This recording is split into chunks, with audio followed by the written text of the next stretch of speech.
It could all be so simple. It could all be so simple. Designer gas, so the price ain't low. I don't know about you and yours. All my hitters train to go. Gotta keep that pistol close. I can't fuck no lazy hoe. I can't fuck no dusty hoe. I like all my honeys blue. I don't know, got into you. Like da da da. Make that ass clap like da da da. Oh, like da da da. Bring that ass back like da da da. Hit her from the back, make a movie, ayy. I'ma take a trip like my shoes ain't lace. Don't play me, I don't wanna be played. Don't save her, she don't wanna be saved. I let this vibe in a good mood. Remember all them tough times I went through. You fuck with me, I fuck with you. Don't lie to me, I won't lie to you. Oh, like da da da. Make that ass clap like da da da. Oh, like da da da. Bring that ass back like da da da. Designer gas, so the price ain't low. I don't know about you and yours. All my hitters train to go. Gotta keep that pistol close. I can't fuck no lazy hoe. I can't fuck no dusty hoe. I like all my honeys blue. I don't know, got into you. Like da da da. Make that ass clap like da da da. Oh, like da da da. Bring that ass back like da da da.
All right, what's going on? Shout outs to everybody here. It's Player Talk Radio. We are back. Hold up. My voice came back just a tad bit. Hold on, y'all.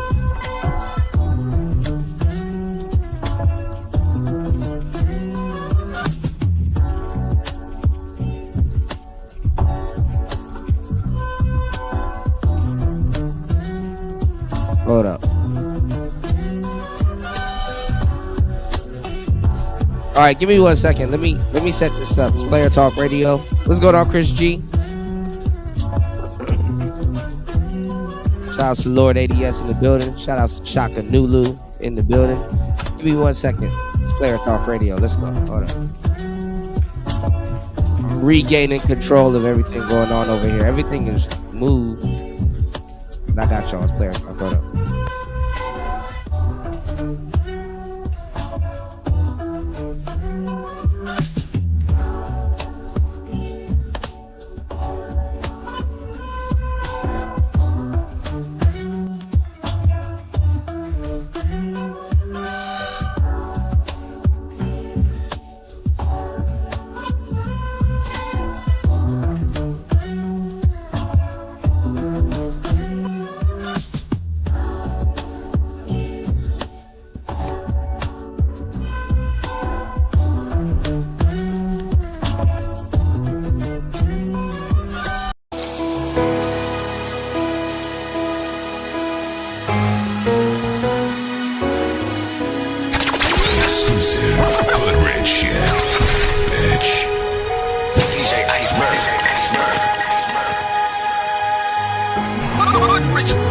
Yeah, this how I kick my summer off, clowning on that butter salt.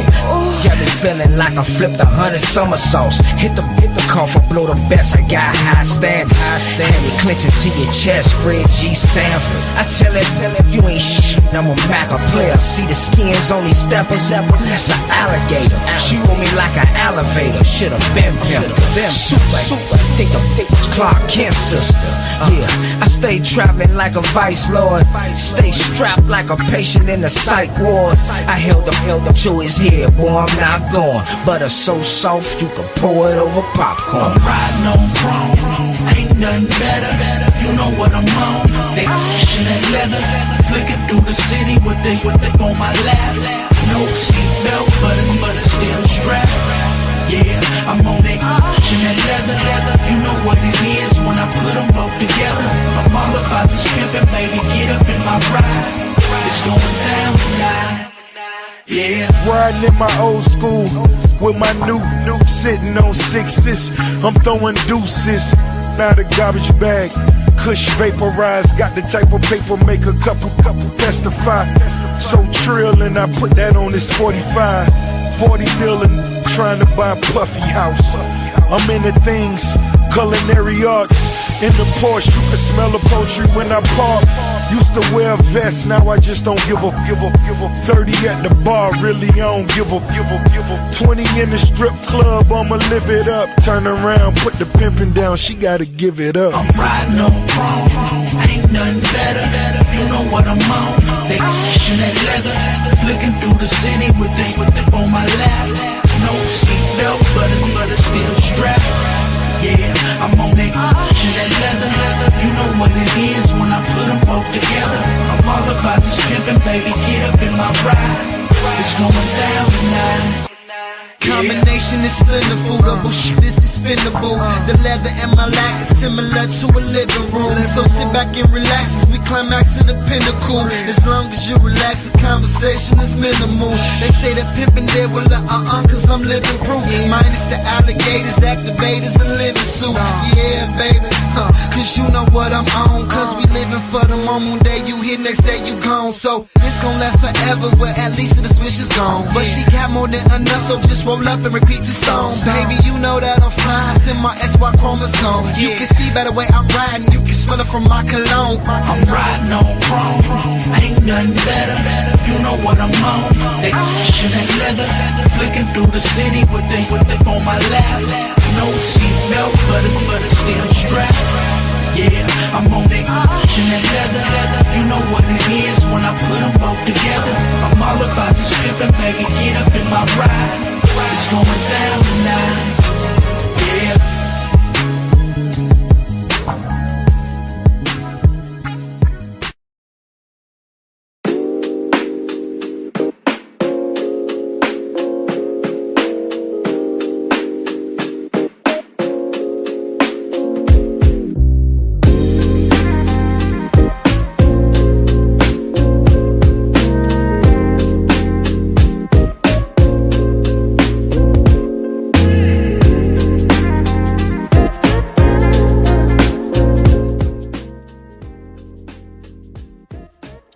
All right, we should be back. It's Player Talk Radio. Yeah. Yeah. Put a one in the chat if you guys can hear me, man. Yeah, that 90s shit, man. All right, my voice is somewhat back, man. My bad. I was supposed to go live last night, and I really fell asleep, y'all. I was on the fucking I took some medicine. I forgot cold medicine will have you fucked up. I was fucked up. I stayed in bed. Like, I couldn't. Like, you ever just been awake, but you're like, you can't move? That's what happened to me, you know, and for the last, like, several hours and stuff like that, man. But, you know, I've been on top of it, you know. I got my voice back a little bit. No homo, my throat don't hurt as much. So we getting back good, man. I appreciate you guys. Thank you guys so much for supporting the show. You know, let's keep the support going. It's Player Talk Radio. We are in the building. Um, so much stuff to cover on tonight's show. So we're gonna get back into it. So, they were mad as hell. They were mad as hell at they was and they are mad as hell at your boy Donald Trump, man. The UN right now is having like a crazy ass meeting right now, and they really want to condemn him. But the people that's talking, they really have no leg to stand on. I think the only people that really has somewhat of a leg to stand on is China. Crazy as cat. I think the only people that has somewhat of a leg to stand on is China, but I don't know. You know what it seems like, and I'm gonna say it. I think they don't really want him peering into what's going on, with Venezuela, because they got a lot of little fucked up deals going on down there with Russia and Venezuela. And when you're like politically bullying someone and reaping them of their oil and all that other stuff, stuff like that comes out, when countries get taken over and stuff like that, so they're trying to say that, America's bullying them when I was about to say Argentina, when Venezuela is getting pillaged, politically by other countries and stuff like that. They got little fucked up deals and shit going on, and they really don't want America peeling into that, because that's gonna fuck up their little pockets. And then if they they now they got to restructure deals and stuff like that. They got to restructure how they getting oil. They got to restructure everything now. Because Donald Trump now kind of got them by the balls. When it comes to the resources and stuff that they were getting from Venezuela. What's going on, EB? As always, good to see you, brother, in the place to be. Please hit the like button on the way in. Yes, sir. Yes. And I'm sick, man. Even when I'm sick, I'm working, man. And thorough too. I appreciate you, man. As always, man. So yeah, I made sure I gave y'all some content today, man. I was knocked out, man. Cold medicine, I took one last night and woke up and took one, and both times I was knocked out. I had I took one, and then I took a little bit of I had a little bit of a snack today, and right after that snack, man, it just I was gone.com, But I don't know what was happening with my last streaming software. It kept cutting off. So, thank you guys for your support. We reinvigorated the StreamYards. So if you enjoy these type of shows, please please keep supporting the show, But I got you guys. But let's see what people are saying. We're gonna get back into it. Shout outs to Party. We were going over Jason Black, and we got a Professor Black Truth chiming in on it. Black people got to insert their FBA and weirdo BS. Which Washington did not even attempt to conceal the. Donald Trump is. Let me show y'all too how the world and people love to be lied to. Yeah, man. I hope you get better, bro. I hope you feel better, man. This shit is no joke. It waited till around my birthday too, But anyway, y'all, please support the show.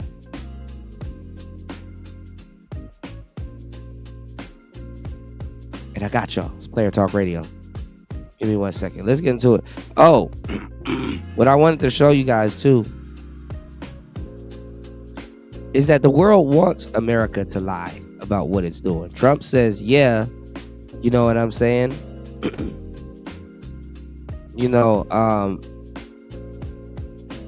Trump says, yeah, we going after their oil.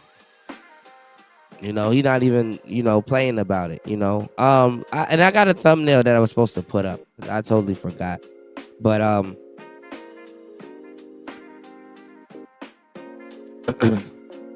remember that Dave Chappelle skit where he was acting like he was the Black George Bush? And he had to like tiptoe around that he's doing stuff for oil. Trump he's not even tiptoeing around the fact that he's doing stuff for oil. He said, yeah, we're taking their oil. And the funny part is that people want Trump to lie. They want him to lie. It's like, oh, he's not even hiding the fact that he's doing it for oil. Fuck no. We need that motherfucking oil.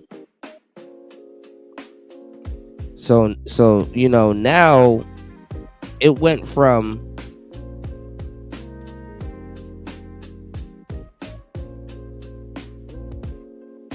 we don't have any oil to now we got all the oil. And then on top of that, it's like, why was the oil man talking shit?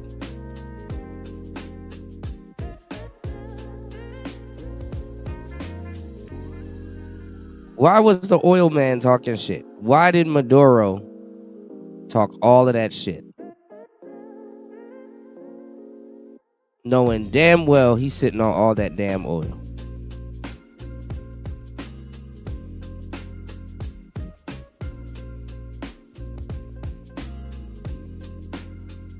He didn't think this could happen. That's what this shows me. That he didn't think this could happen.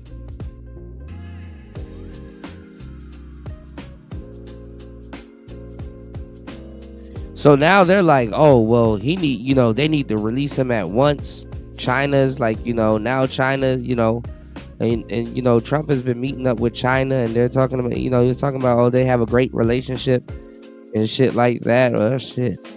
Yeah, I don't know about that. I don't know if they got a great relationship anymore, man.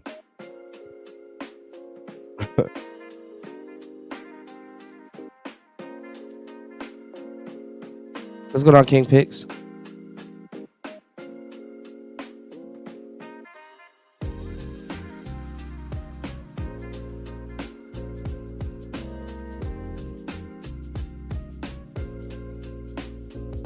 But let's get into it. It's Player Talk Radio. Let's go. Losing it this morning as an emergency United Nations Security Council meeting has been called into session. I don't know if he should have invested in some nukes now. We would have took them shits too. We done deboed the whole country from them in less than 5 hours, y'all. Donald Trump is making post after post while this United Nations Security Council meeting is taking place. Trump is posting about the 2020 election, and he continues to spread 2020 election lies, saying that the election was stolen from him.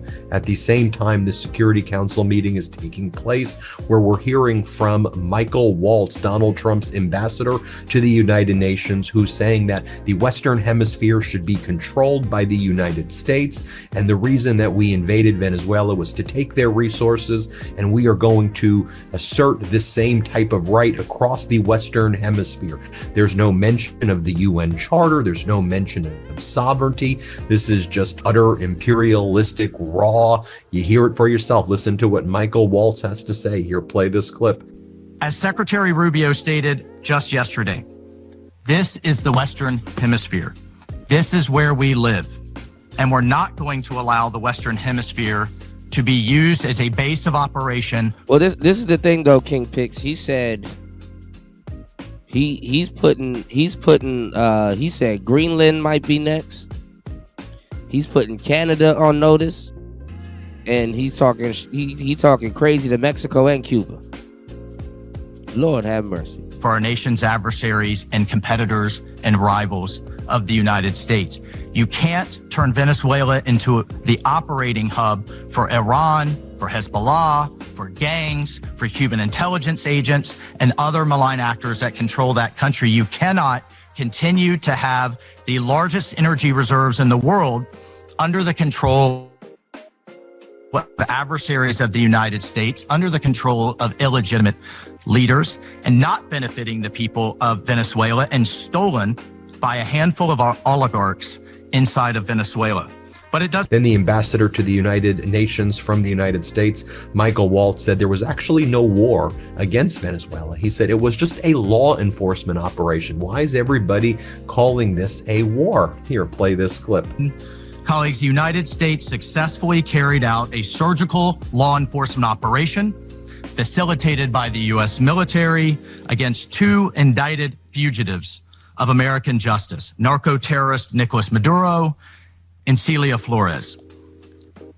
Colleagues, Nicolas Maduro is responsible for attacks on the people of the United States, for destabilizing the Western Hemisphere, and illegitimately repressing the people of Venezuela.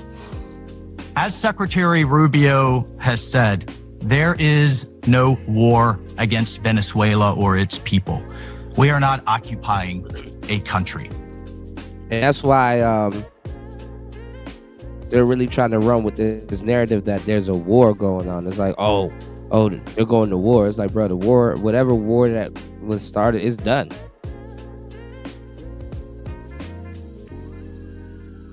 Took Venezuela in less than 5 hours, y'all.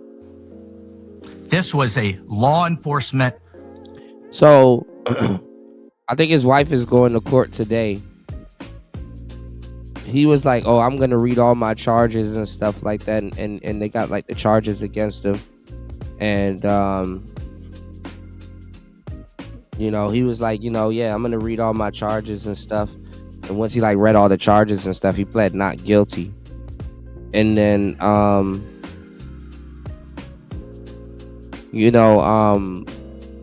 his wife, yeah,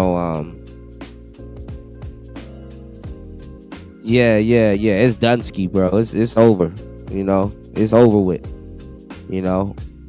They're really trying to negotiate to get him out before the case and stuff like that starts. But,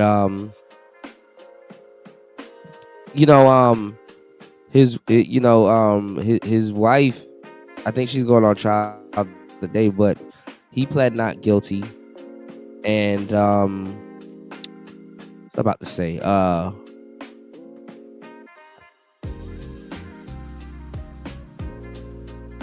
he started like wearing like clothing, so like he's in his orange jumpsuit, but like he's wearing clothing over his orange jumpsuit, y'all. And they said the same thing with his wife and stuff. Hold on, let me see if I can find the video for y'all. Give me 1 second. Let me let this play real quick. Please, y'all, hit the like button on the way in. Double tap the screen if you're on the vertical. Please support the show. Let's get it. Operation in furtherance of lawful indictments that have existed for decades. The United States arrested a narco trafficker who is now going to stand trial in the United States in accordance with the rule of law for the crimes he's committed against our people for 15 years. A similar action was taken in 1989 against Manuel Noriega. Then the United States was getting condemned by everybody from China to Russia to Denmark. And here's the thing, you lose any moral high ground, you lose the right to assert the rights of other nations when you engage in these behavior that the United States has engaged in here. So this gave Russia the opportunity and China the opportunity on a world stage to condemn the United States for attacking the world order. That's one of the consequences of engaging in an unlawful invasion like Donald Trump did on Venezuela. So here's the Chinese deputy ambassador to the United Nations saying China is deeply shocked and strongly condemns this unilateral action by the United States. Play this clip. On January the 3rd, the United States blatantly launched large-scale military strikes against Venezuela, forcibly seized Venezuelan President Nicolas Maduro and his wife, and took them out of the country. It claimed that it will run Venezuela and even didn't rule out launching a second round of military operations on an even larger scale. China is deeply shocked by and strongly condemns the unilateral, illegal, and bullying acts of the U.S. For some time now, the international community has repeatedly expressed grave concern over the U.S. sanctions, blockade, and threats of force against Venezuela. The Council convened 2 emergency meetings. Oh my God. Shout outs to War Master. He said, China is nothing but hot, stank breath.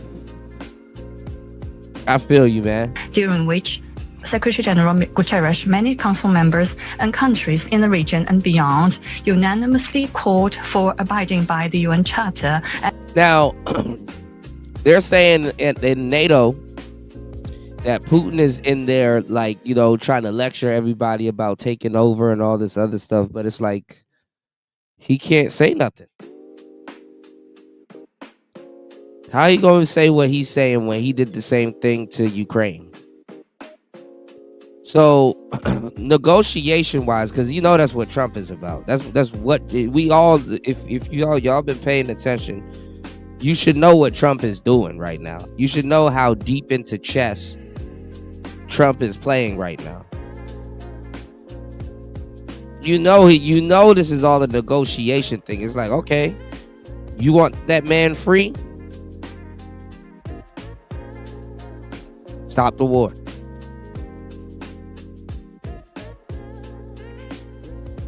You know, how you actively doing the same thing, but you want to lecture another company about morals?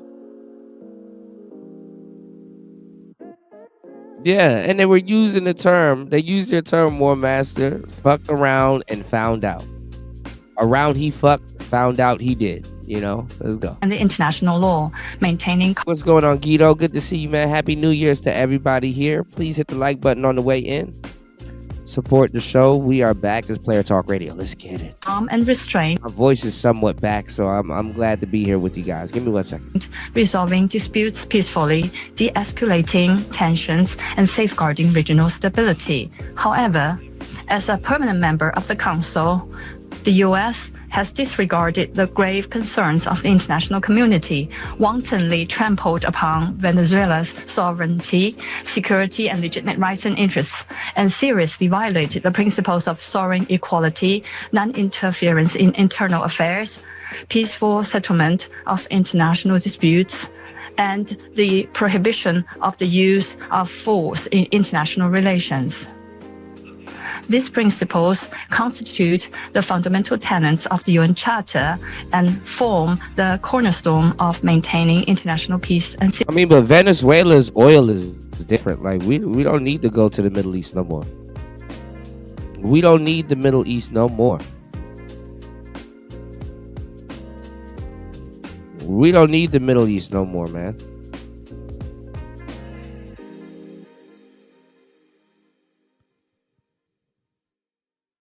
We don't need the Middle East no motherfucking more.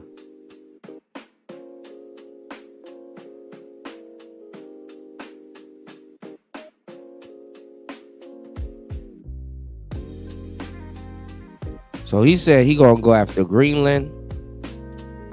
Well, he said in a couple of weeks they're gonna go after Greenland, so they can try to play like they wasn't warned.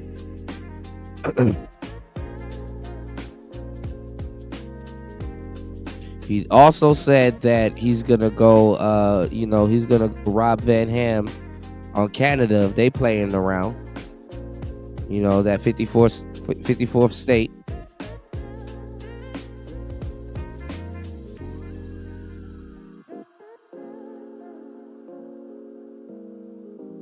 And he said Cuba better watch out. He getting pinched. You know, they might get pinched in Cuba. What's going on, party? Good to see you, man. All the heavy hitters in the building. I'm about to play your video next, party, that you shared, man. Good stuff, man. He actually moving smarter than the small mustache man. You know, War Master said Trump, China and Russia can go get a big bucket and shut the fuck up. Yeah, and he's gonna find out how their deals are set up. He's gonna find out how bad they were pillaging Venezuela. And they don't want him to know that, because the thing is that they had fucked up deals with Venezuela. Trump gonna make sure them deals are right. And he gonna put a tariff on them oils. So any tariff America got going on, hey, best believe the oil finna follow. Let's get security.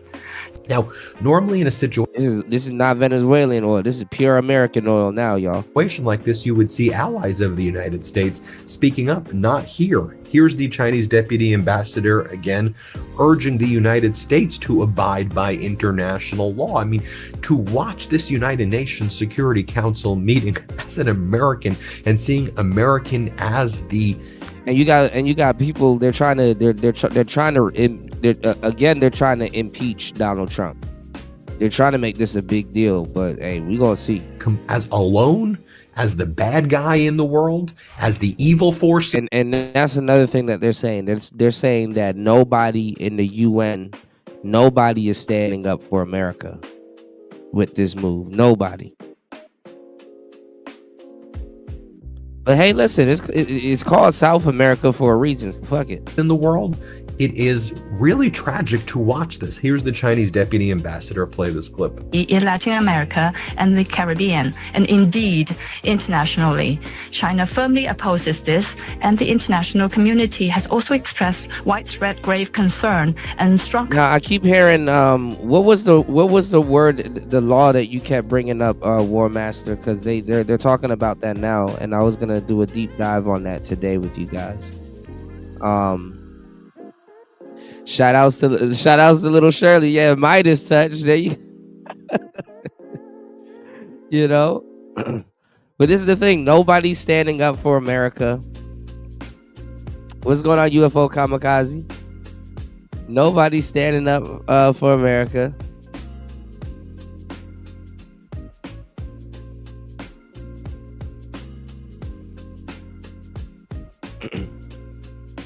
They don't want, I'm gonna subscribe. Shout out to little Shirley. She said she watches them, so let me subscribe because it came across my timeline. Thank you so much. Shout outs to little Shirley. Happy New Year's. Good to see you.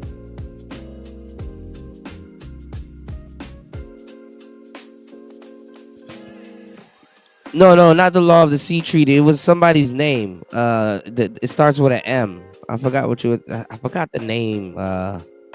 Starts with an M, War Master. It's a certain type of law that you said. It was that they're gonna try to reinvigorate. I forgot the name of it. But this is the thing, yeah, it's South America. But fuck it. It got the word America on it, it's ours. Listen, Americans can't be so mad about this shit because the thing is that shit, we need the oil. Fuck it. Trump is like, look, we just gonna take over the whole Eastern Hemisphere. I mean, the whole Western Hemisphere. Yeah, I heard of David Pakman. Shout outs to everybody here. Please, everybody here, wish little Shirley a happy New Year and happy New Year's to everybody here. Let's get it. Yeah, Monroe Doctrine. Yes. Thank you, UFO. Thank you, Chris G. Yeah, the Monroe Doctrine. Yeah, what is that? We'll take a look at it. It's player talk. Condemnation.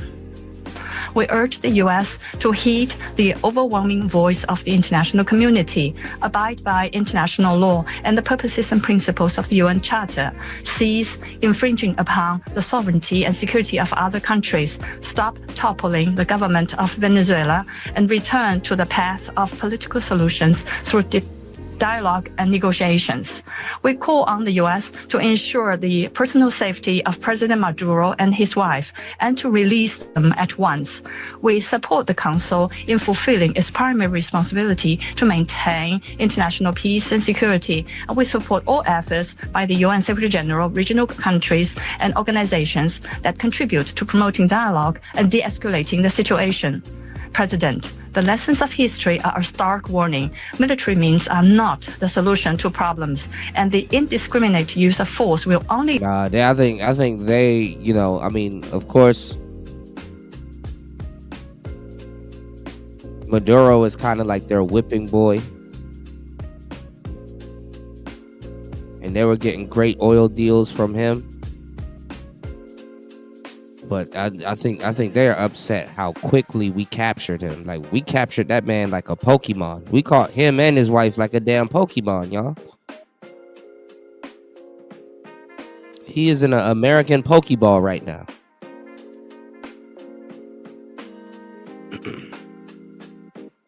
And I saw the pictures of him earlier, but I kind of do feel sorry for him, but it's like, dang. I'm not gonna say it's war, but if they like, yo, he got to serve some time in New York, he done, you know, he was poisoning American people. I mean, who's to say that's not an act of war? It's like ain't no war, you know. Especially how fast we took them out. Shit, ain't no what war. I know he need to capture my.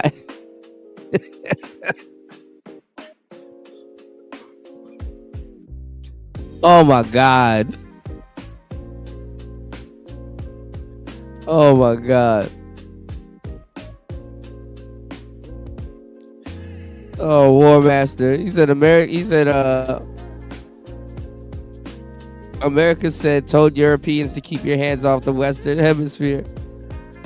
Oh my God. I can't believe you said this, War Master. This is funny as hell. Lead to greater crisis. The U.S. Then we heard from the Danish ambassador. And again, I was really trying to get one this Christmas, you know.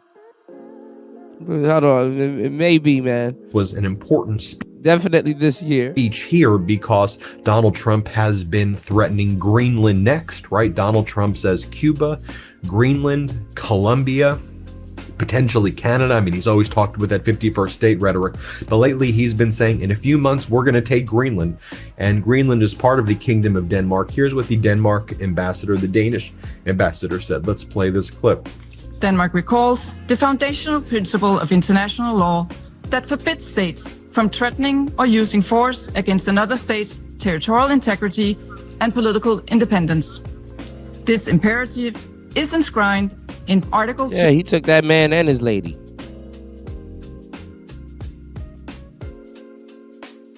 Shout outs to everybody in the building. Please hit the like button, support the show. We're going to have a great show today. If you guys want to chime in, please support the show. Unlock the panel. Shout outs to everybody over on Rumble. Shout outs to everybody over on Kick.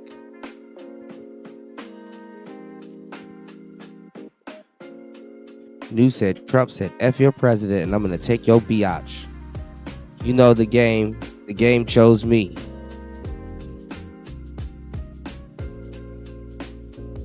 Real talk.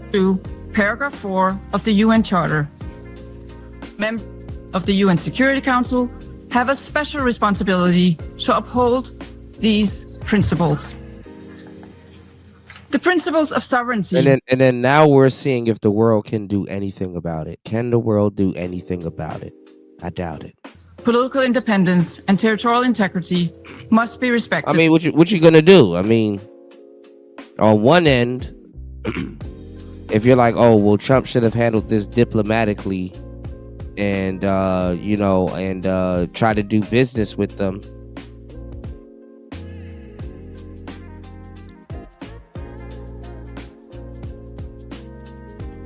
You would be a hypocrite, which these people have no problems with being a hypocrite, because how the hell out of everybody, Putin, out of all people, is up there lecturing people in the UN or NATO. You know, he's lecturing people right now about how this was wrong and stuff like that. And then you got, you know, the Chinese president. He's upset, having like these weird meetings, you know, having like these weird meetings with Kim Jong-un.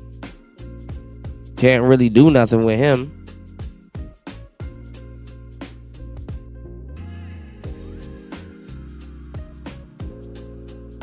Yeah, he got zoomed to Trump land for real, man. War Master said Maduro has been part of the United States since ancient times. Jesus Christ. Let's go. The inviolability of borders is not up for negotiation. These are universal, sacrosanct principles enshrined in international law. They apply everywhere. So then you had the Russian ambassador condemning the United States, and the Russian ambassador says, okay, this is your rules-based order that you used to lecture us on. This is what you lectured us on, really? Great work, world. Maybe we should do it a different way. See, it gives Russia the ability to say this. Here, play this clip. Depending upon the political landscape. Today, we are reaping the consequences of their recklessness and selectivity in matters related to respect for the norms of international law, which were linked to the so-called rules-based world order. Here is your rules-based world order in all of its glory, which is horrifying. More from the Russian ambassador here, attacking the United States and saying we're appalled by the unparalleled cynicism which Washington did not even attempt to conceal its true aims of taking all of the resources from Venezuela. Here, play the. So look at how the world is like, hey, please lie to us and say what you're doing is not what you're doing.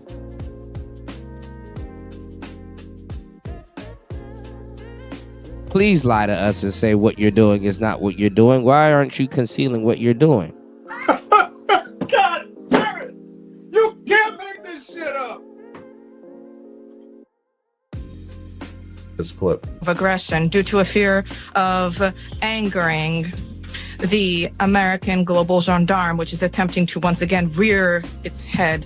We are particularly appalled by the unparalleled cynicism with which Washington did not even attempt to conceal the true aims of its criminal operation, namely the establishment of unbridled control over Venezuela's natural resources and the assertion of their hegemonical ambitions in Latin America. In this way, Washington is generating fresh momentum. And just think about it. Russia, who engages in the same conduct right now as the United States just did in Venezuela. Yeah, like the internet moves so fast. It's like it's like you can't even lie right. One master said China keeps saying Taiwan is a part of China since ancient times. No matter how many times they say it, it's still BS. Yeah, and I was just telling my bro the other day. I was like, bro, like I'm like, all of this shit was all belong to China, even Thailand.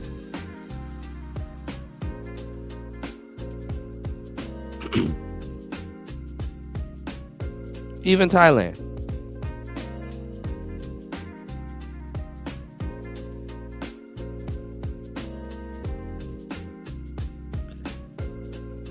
But and the way that they're getting mad at Trump using, whatever he wants as justification for capturing Maduro, they're using that as justification for, invading other countries, just lying all over the damn place, Yo, what? I did not hate you. Yo, y'all some scammers, bro. I got the whole shit on camera. Move. Lying, bro.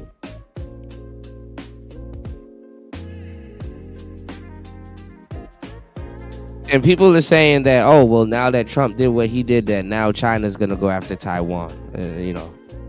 I don't know. Now is in the United Nations lecturing the United States, and the U.S. has no support. There's no allies. The United States is all alone while Donald Trump's making social media posts about the 2020 election and about windmills and saying that these are bald eagles getting killed by windmills when he's posting photographs of like Israel and Spain and Taiwan from like 2010 and 2006. This is what's going on. Here's the Russian ambassador firmly condemning the U.S. acts of armed aggression. Here, play this clip. There is oh my God, no UFO. and can be no justification for the crimes cynically perpetrated by the United States in Caracas. We firmly condemn the U.S. act of armed aggression against Venezuela in breach of all international legal norms. In connection with the confirmed reports about the presence of the abducted president of Venezuela, Nicolas Maduro, and his spouse in the United States. Yeah, I mean, we took them. We took the hell out of their president. If I broke, now my business. Took the hell out of him. You're a victim. There we go, CSI.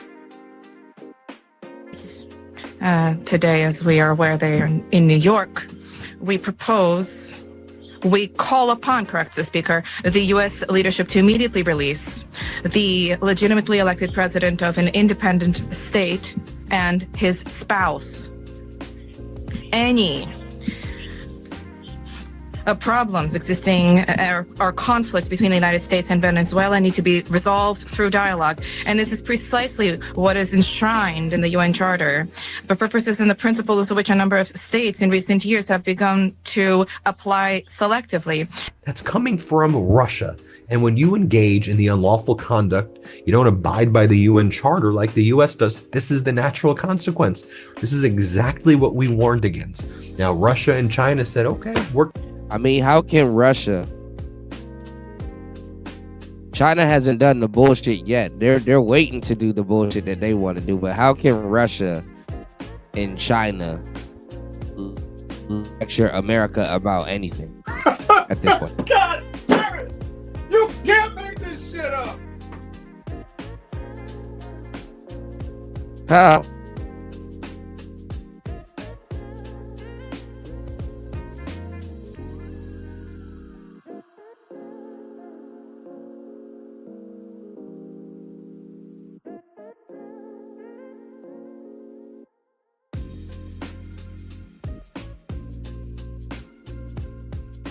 Like, can they lecture anybody about any of this stuff, man? How?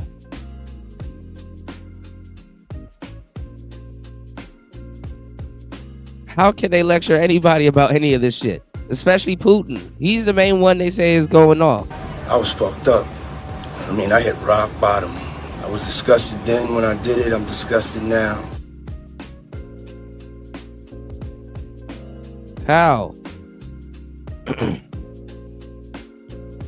Party said they act like you can't press send as you put the pistol in somebody's mouth. Uh-oh. War Master said Maduro stole the election just like Biden. UFO struck back and said Maduro stole the election. Trump stole Maduro. Tomato, tomato.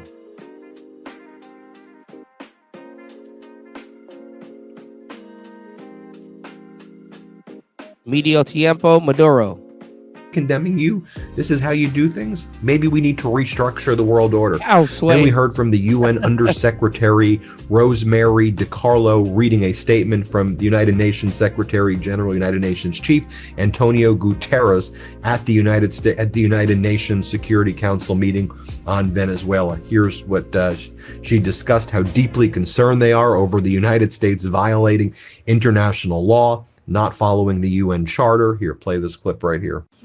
I remain deeply concerned that rules of international law have not been respected with regard to the 3 January military action.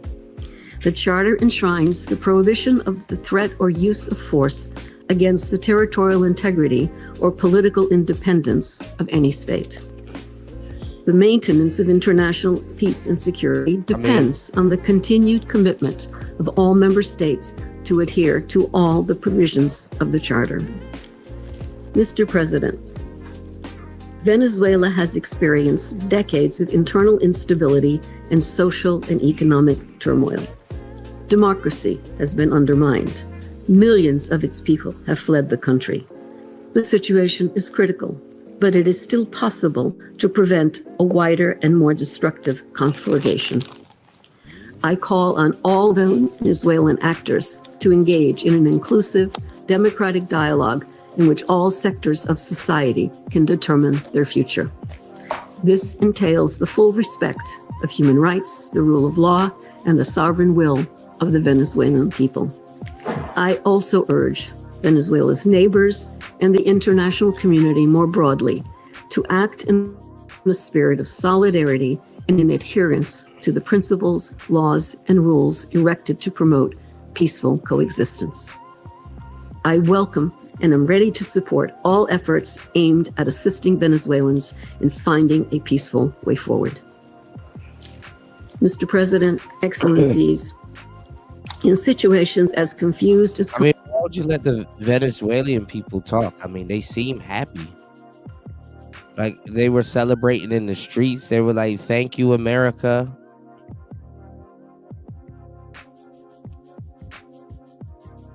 Bear in mind, too, a lot of people don't want America to be the quote unquote hero. Yeah, they're being hypocrites. Like at the same time, like they're talking about some. Oh, well, Trump didn't hide that he want oil. Well, why can't y'all hide that y'all are being hypocrites?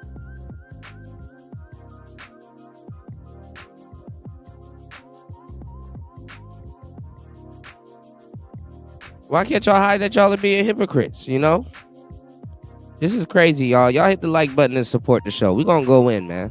I appreciate you guys. Shout outs to Dolomite.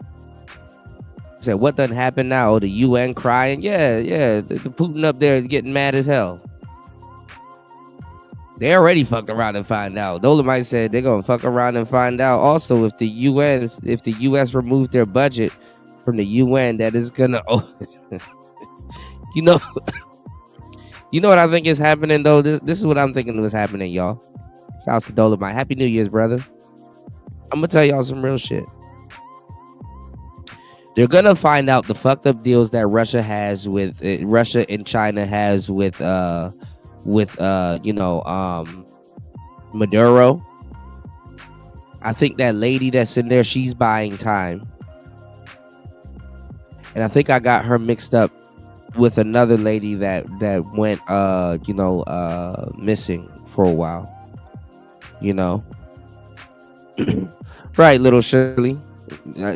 This move right here, Trump is restoring, the patriotism in America. You know what I'm saying?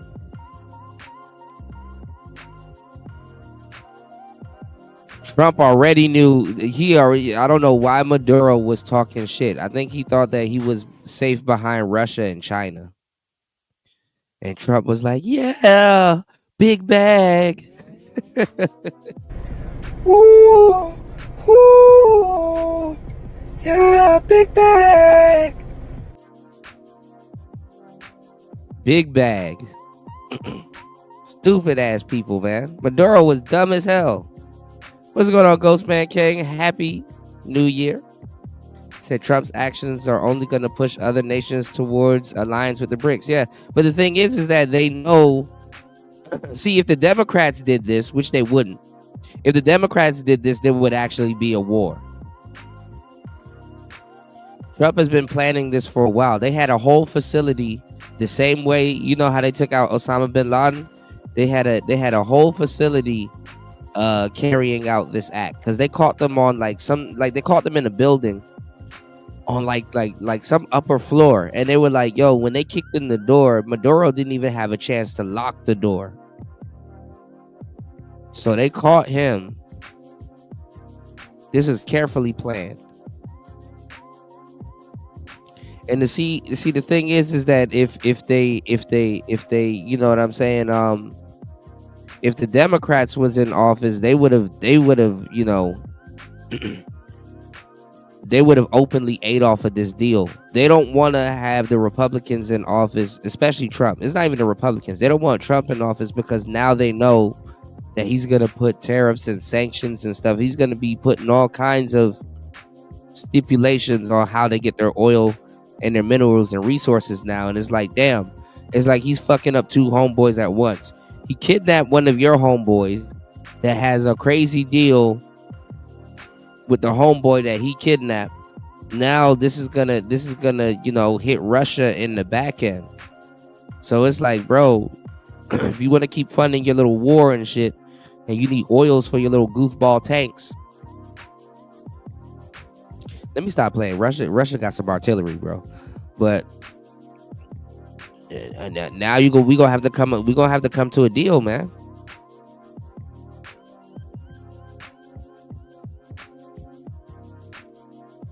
He's restoring good deals, y'all. My nigga, don't put me on camera, bro. No, you good. 1,500 Asian lady did them. At the dentist? Yeah. Nah, bro, you gotta go back, fool. What did they do? They gonna file them down, but you know what I'm saying? They put them over your regular teeth? Nah, they took my teeth out and they gotta file them, fool. Nah, fam. Nah, bro, you gotta really go back. hot-siding them. You hot-siding them. Nah, I'm just saying, bro. The bitch is big, bro. You ain't seen yourself? I'm just saying, bro.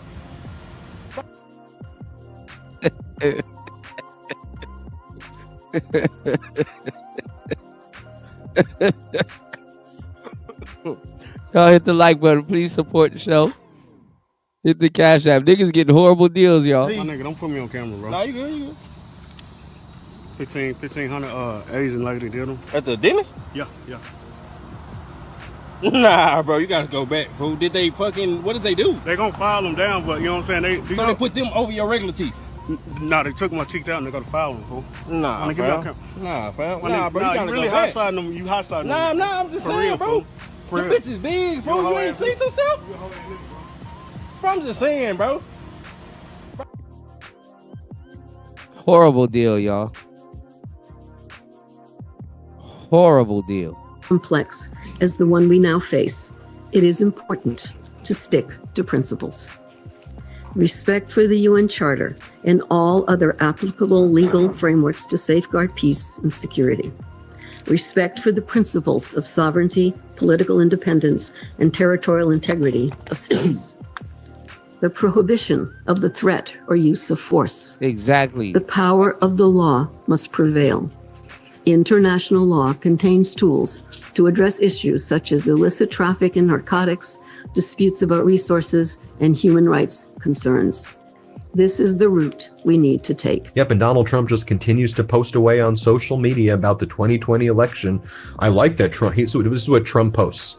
I like that Trump is circling back to voter fraud from 2020, just in time for the 2020 elections. Trump forgets nothing. Or how about this one? An IT expert. Well, I think Trump is circling around back to voter fraud because the wars and stuff would have never happened if Biden didn't did what he did. Like literally when Trump was leaving office, Putin was like, yo, if y'all help Ukraine, this is how hypocritical Putin is all too, y'all. He was like, yo, if y'all help Ukraine, we gonna fuck them up. And we might fuck y'all up. Biden sat up there and sent missiles to Ukraine, just tore off the American flag, tore off the American sticker, slapped Ukraine stickers on it, and sent them shits over. And then the war got worse. And then Trump came back into office. Biden up there helped Ukraine, took a check, and didn't say nothing. He show me Biden or Kamala or any of them sitting down with Putin. He literally sent the weapons over to the Ukraine and then ghosted Putin. So when Trump said he inherited the war, he's like, okay, well, listen, I'm in a little proxy war going on over here. Don't get mad at me because we getting some oil. Shit, and if they want to take America to war, then that oil going to come in handy. And if they want to start moving some of them barrels by land, ooh, guess where they have to go through? They got to go through Mexico.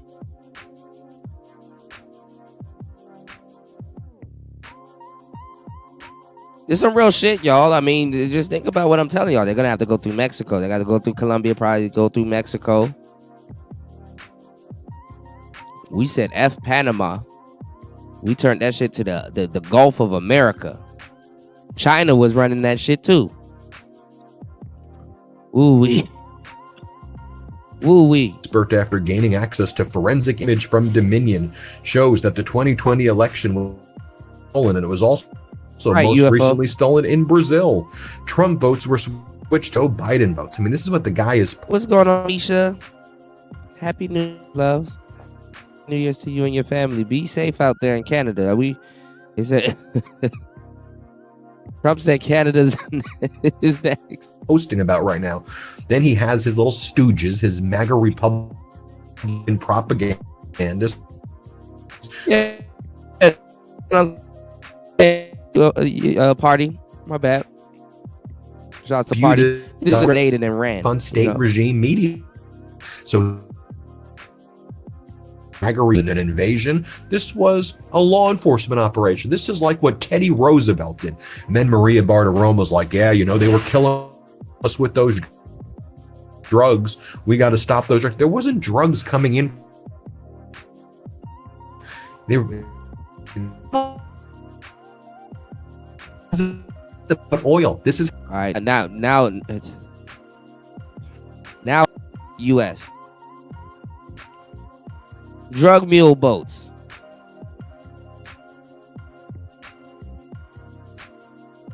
And this is what's killing. This is killing modern media.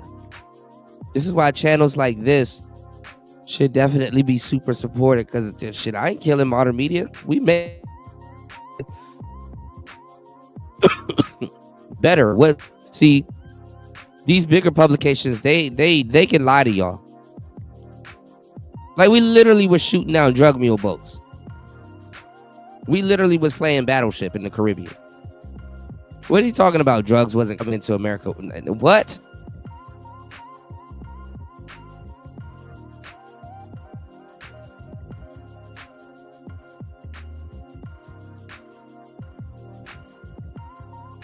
Now, I will tell you, man, biggest drug dealers, but look, like, you don't gotta lie. This is what's killing the integrity of the media, trying to debo and come into social media.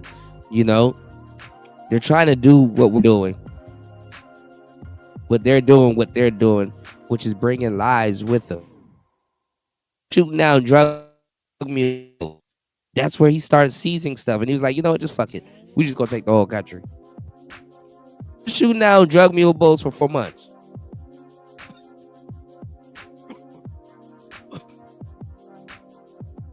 And they keep trying it.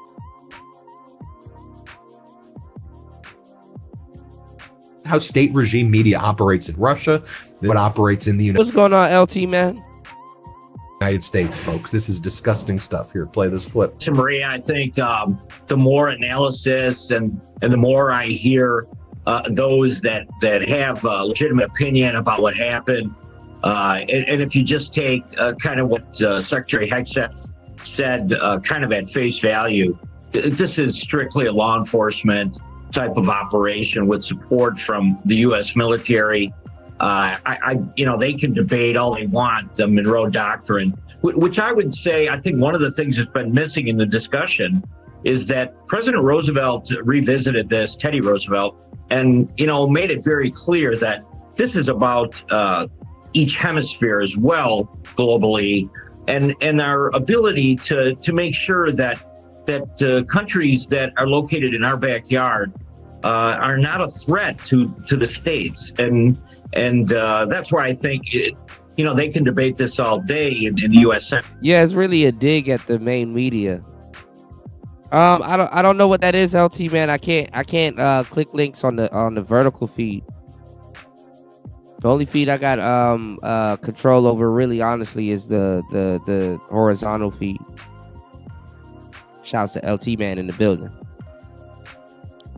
No, the media does be lying, and you're right. They really can't tell you what they're lying about. But like, it's just stuff where it's like, bro, you kind of really didn't need to lie about that. Like, media and internet shock value is a little bit different.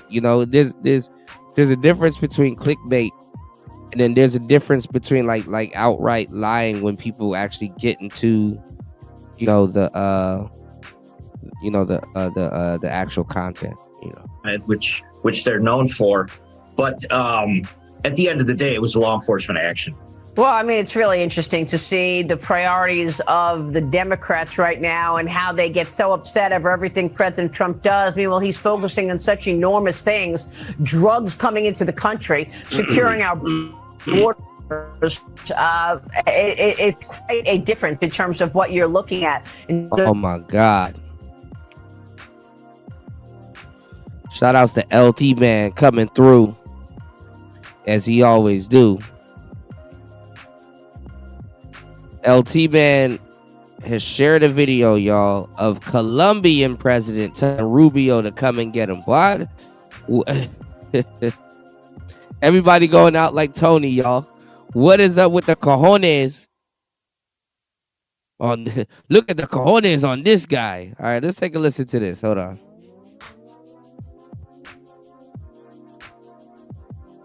Entonces tengo que decir al señor Marco Rubio, hermano, si me va a meter preso a ver si... You know your neighbor, right? Si quiere poner la pijama naranja, inténtelo. Pero este pueblo no se le ya. Entonces le tengo que decir al señor Marco Rubio, hermano, si me va a meter preso a ver si puede. Si me quiere poner la naranja, inténtelo. Everybody trying to see New York. Everybody trying to get flued out. Pero este pueblo no se le Shout out to my foundational white Americans. Let's go. Entonces le tengo que decir al señor Marco, hermano, si me va a meter preso a ver si... I think that's how they're gonna try to I think that's how they're gonna try to get rid of Trump by you know, dictators don't last long. And since Trump is already quote unquote for himself, it's easier to get him to look like a quote unquote dictator. Si me quiere poner la pijama naranja, inténtelo. Pero este pueblo no se That's so crazy. That is so crazy, LT, man. Entonces le tengo que decir al señor Marco Rubio, hermano, si me va a meter preso a ver si puede. Si me quiere poner la pijama naranja, There you go. Jumpsuit on. Pero este pueblo no se le arrodilla.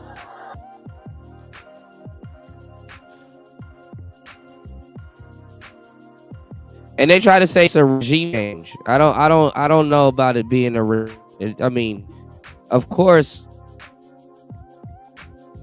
it's a regime change because of how quick the shit happens, but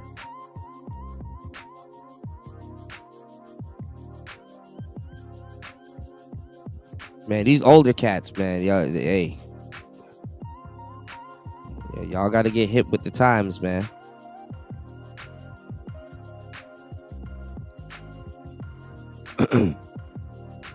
These older cats, man. Cocaine's a hell of a drug.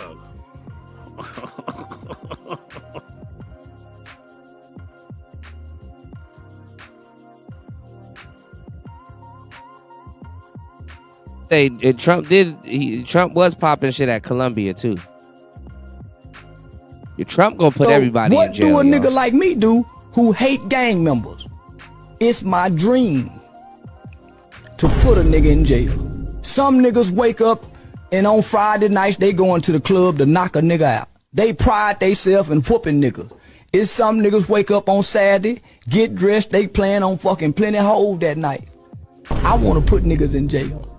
I wanna put the gangster niggas in jail.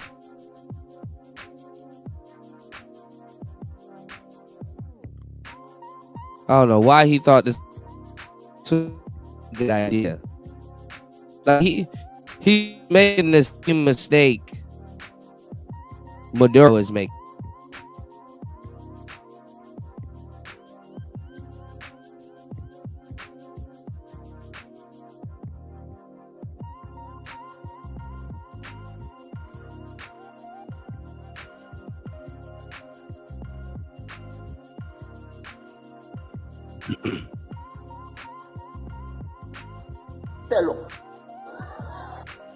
So what do a nigga like me do who hate gang members? It's my dream to put a nigga in jail. Some niggas wake up and on Friday nights they going to the club to knock a nigga out. They pride theyself in whooping niggas. It's some niggas wake up on Saturday, get dressed, they playing on fucking plenty hoes that night. I wanna put niggas in jail. I wanna put the gangster niggas in jail.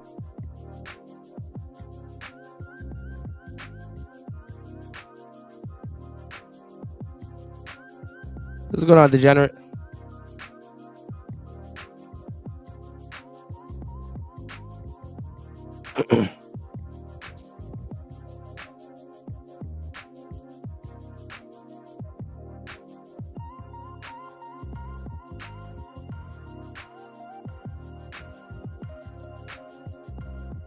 This shit is crazy.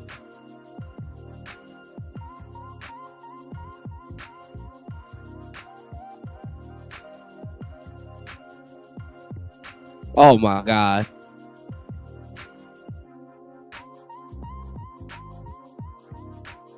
Hold on, y'all.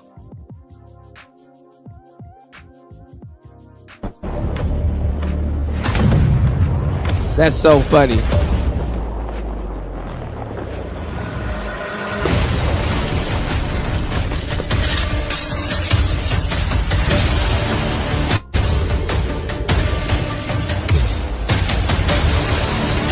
Blew him right back.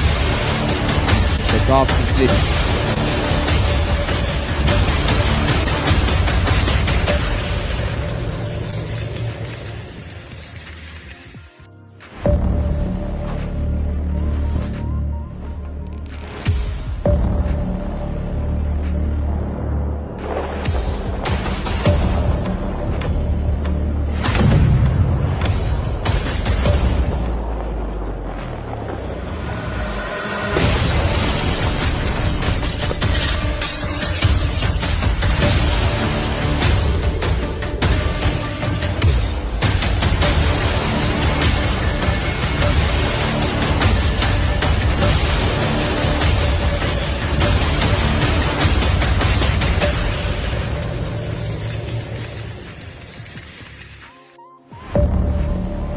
That's crazy. So what do a nigga like me do who hate gang members?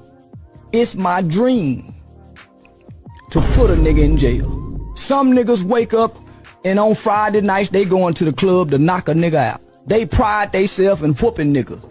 It's some niggas wake up on Saturday, get dressed, they plan on fucking plenty hoes that night. I wanna put niggas in jail. I wanna put the gangster niggas in jail.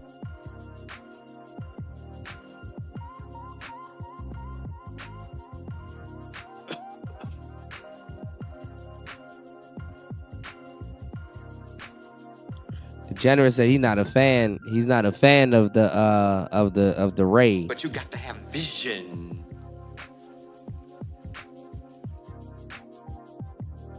Gotta have vision, Degenerate. All right, let's get back into it, y'all. The priorities of the Democrats. Congress returning to Washington today to face a tight legislative calendar. And then state regime media had to push this all throughout the day, right? They need to give Donald Trump the cover because that's what state regime media does. Then you have Trump stooges who may as well be in the Russian Duma. Here's Tom Emmer, MAGA Republican congressman, saying Donald Trump's just trying to stabilize the region. That's really what it is. Yeah, Yeah. that's what I'm saying, Dolomite. That on the bigger picture, we closing that back door, you know. Stabilize the region, playing this clip. It's a great day, quite frankly, Maria. You talk about the extraction of Maduro. Yeah, that's what I was saying earlier. I said Trump basically is just open doing the black bush, getting that oil.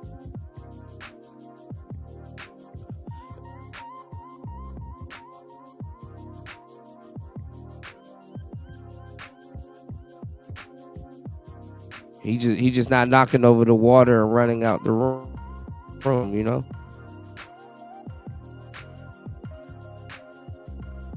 Actually, it was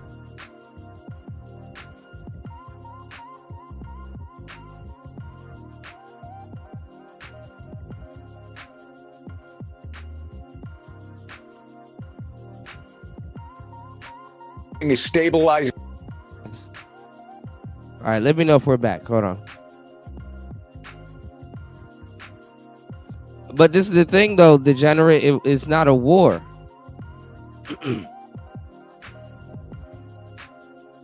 We just took some shit. In the region, Americans are safer today. The region is safer today, the Western Hemisphere, because of the action that the Trump administration took the other night.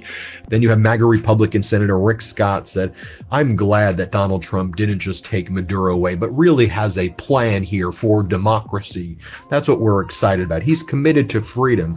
I'm not sure how we're going to get there, but we're going to get there. What are you talking about? Donald Trump says he's running Venezuela. He says says that he has his own puppet now, who he says is Delcy Rodriguez, part of the Maduro regime, to give him the oil. And he has rejected Maria Corina Machado, the opposition leader, and Edmundo Gonzalez, the guy who won the last election in 2024.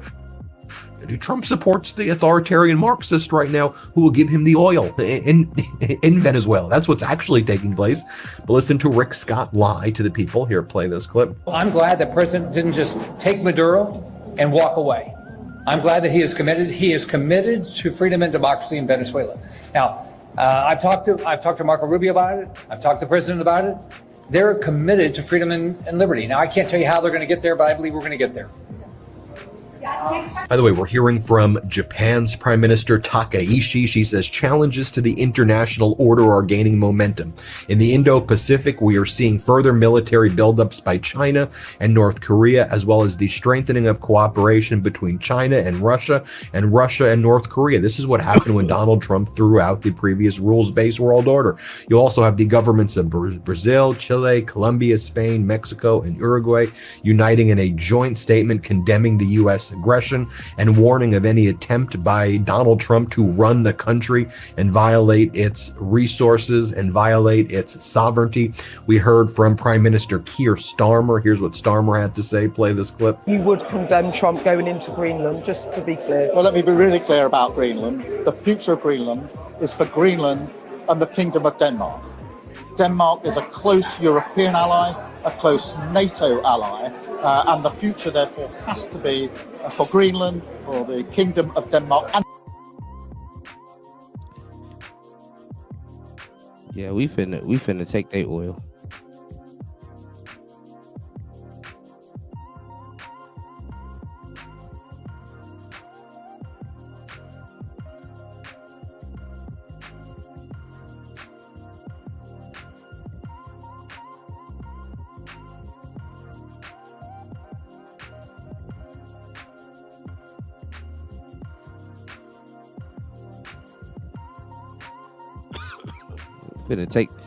Finna take the shit out of their oil.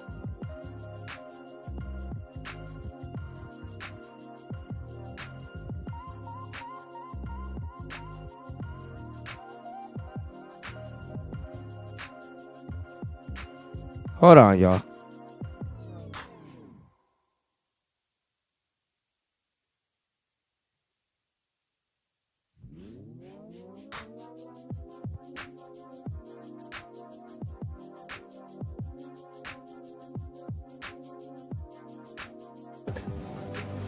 Huh? Oil?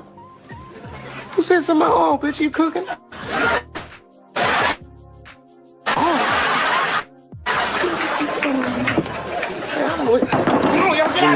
What about people who say you're only interested in the Middle East for oil?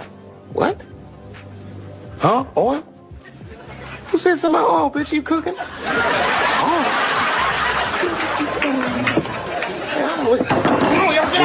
What about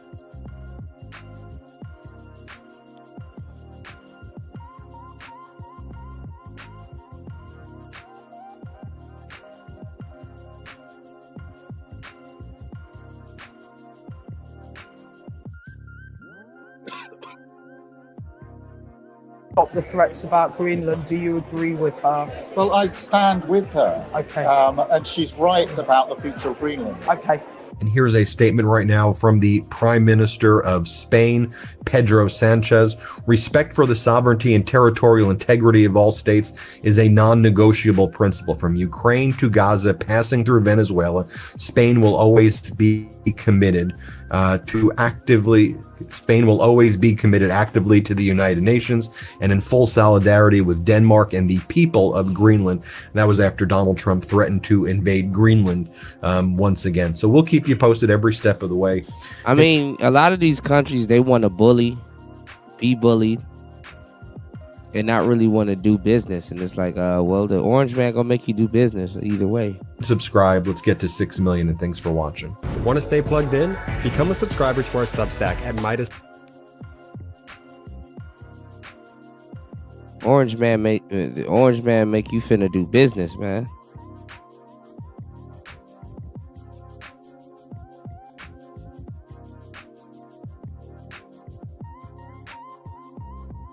I gotta be careful because 60 Minutes, they flagged both of my last streams, y'all.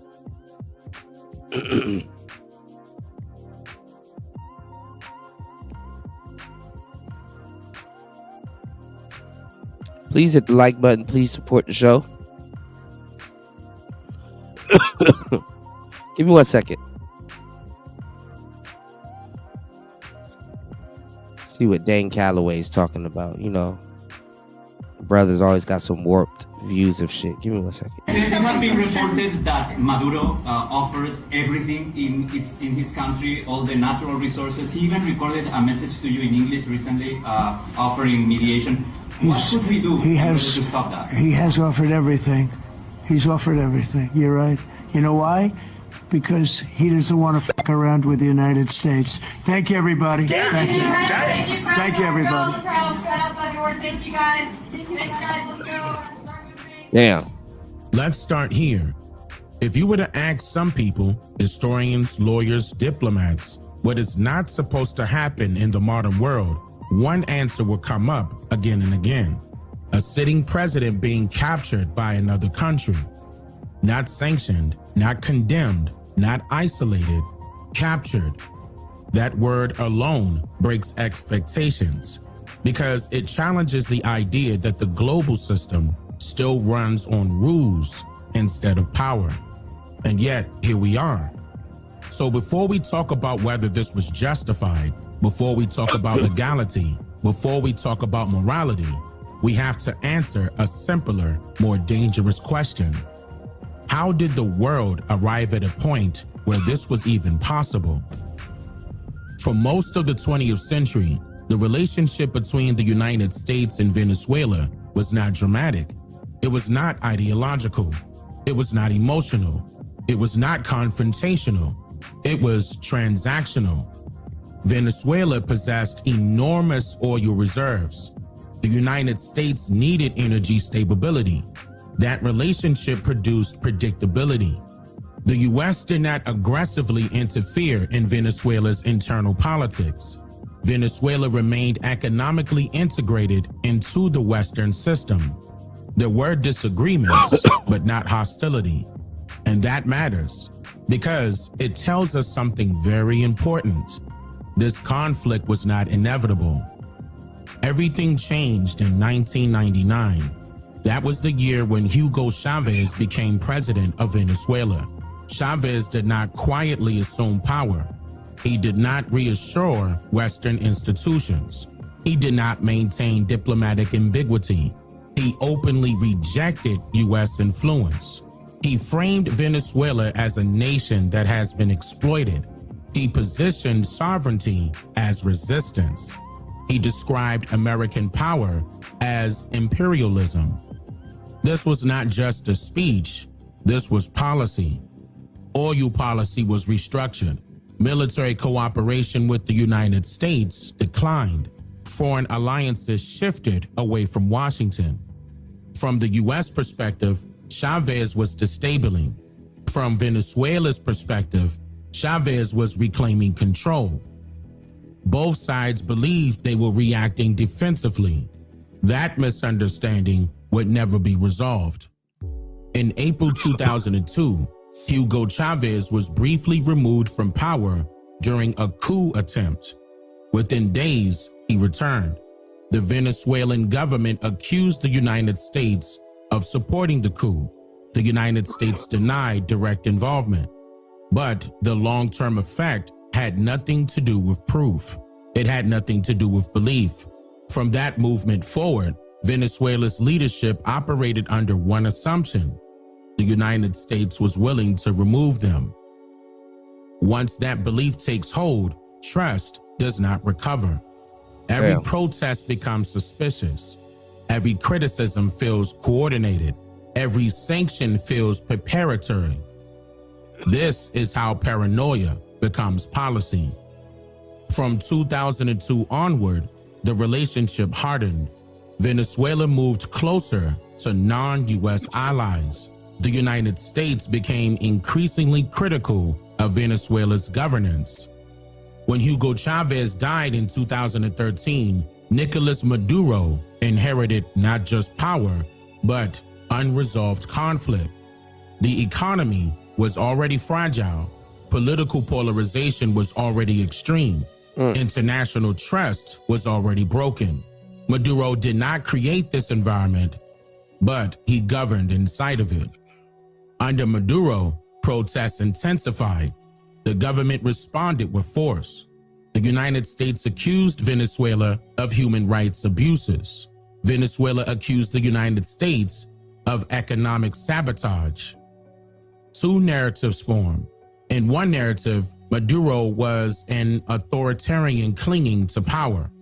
In the other, Maduro was resisting foreign destabilization. These narratives did not compete. They hardened separately. And then the United States formalized pressure. This is where it gets deeper. In 2015, the United States issued an executive order declaring Venezuela a national security concern. This was not symbolic. It created legal authority for sanctions.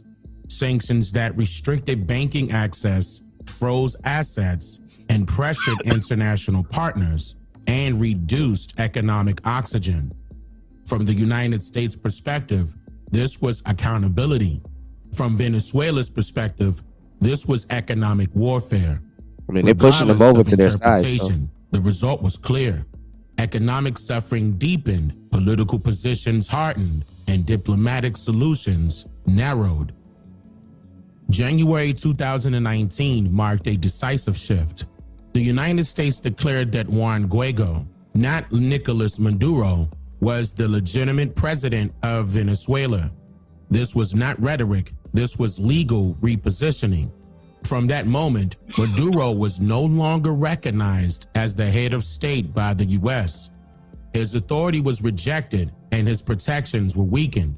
This decision matters more than any sanction because legitimacy is the foundation of sovereignty. Once legitimacy is removed, everything else becomes negotiable.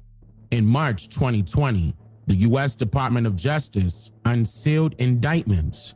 They accused Nicolas Maduro and others of narco-terrorism, drug trafficking, weapons offenses, and coordination with armed groups. This was unprecedented. A sitting president was no longer just isolated, he was criminally charged. The United States placed a monetary reward on information leading to his arrest. That reward eventually reached $50 million. From this point forward, the U.S. position was clear. Maduro was not a leader, he was a fugitive. This is where the critics entered the record. Legal scholars argue that the heads of state possesses sovereign immunity, and indictments do not override sovereignty, and military captive violates international norms. And also, no United Nations authorization was granted, and no declaration of war was issued. Their concern was not the defense of Maduro. Their concern was press. Well, I mean, Trump, how am I going to say this? Trump basically brought him back to the U.S. because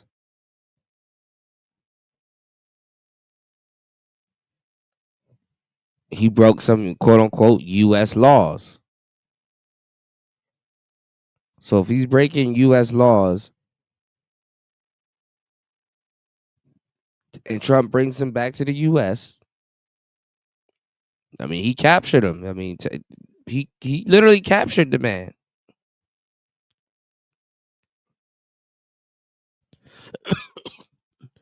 And then let's just oh man, my voice is gone. Let's just say, first of all, what is anybody going to do about it anyway? I'm on y'all side. Y'all said this in the chat and it's true. What the hell is anybody going to do about it anyway? God damn it. If one nation concedes another nation's leader under criminal framing, the global system changes. This is a warning. The United States rejected that framing. Its position was simple. They said, we do not recognize Maduro as president. Sovereign immunity does not apply. Criminal conspiracies are. And Maduro said he still remains president of I said Nicaragua, Jesus Christ, of Venezuela. I don't know how, but okay. Are prosecutable, and that this was a law enforcement operation. In other words, you cannot claim protection. Hold on. Did you write it? You said the Stoke is real. One wheel is life. Oh, I done made War Master a believer. Yes. Yes. Yes.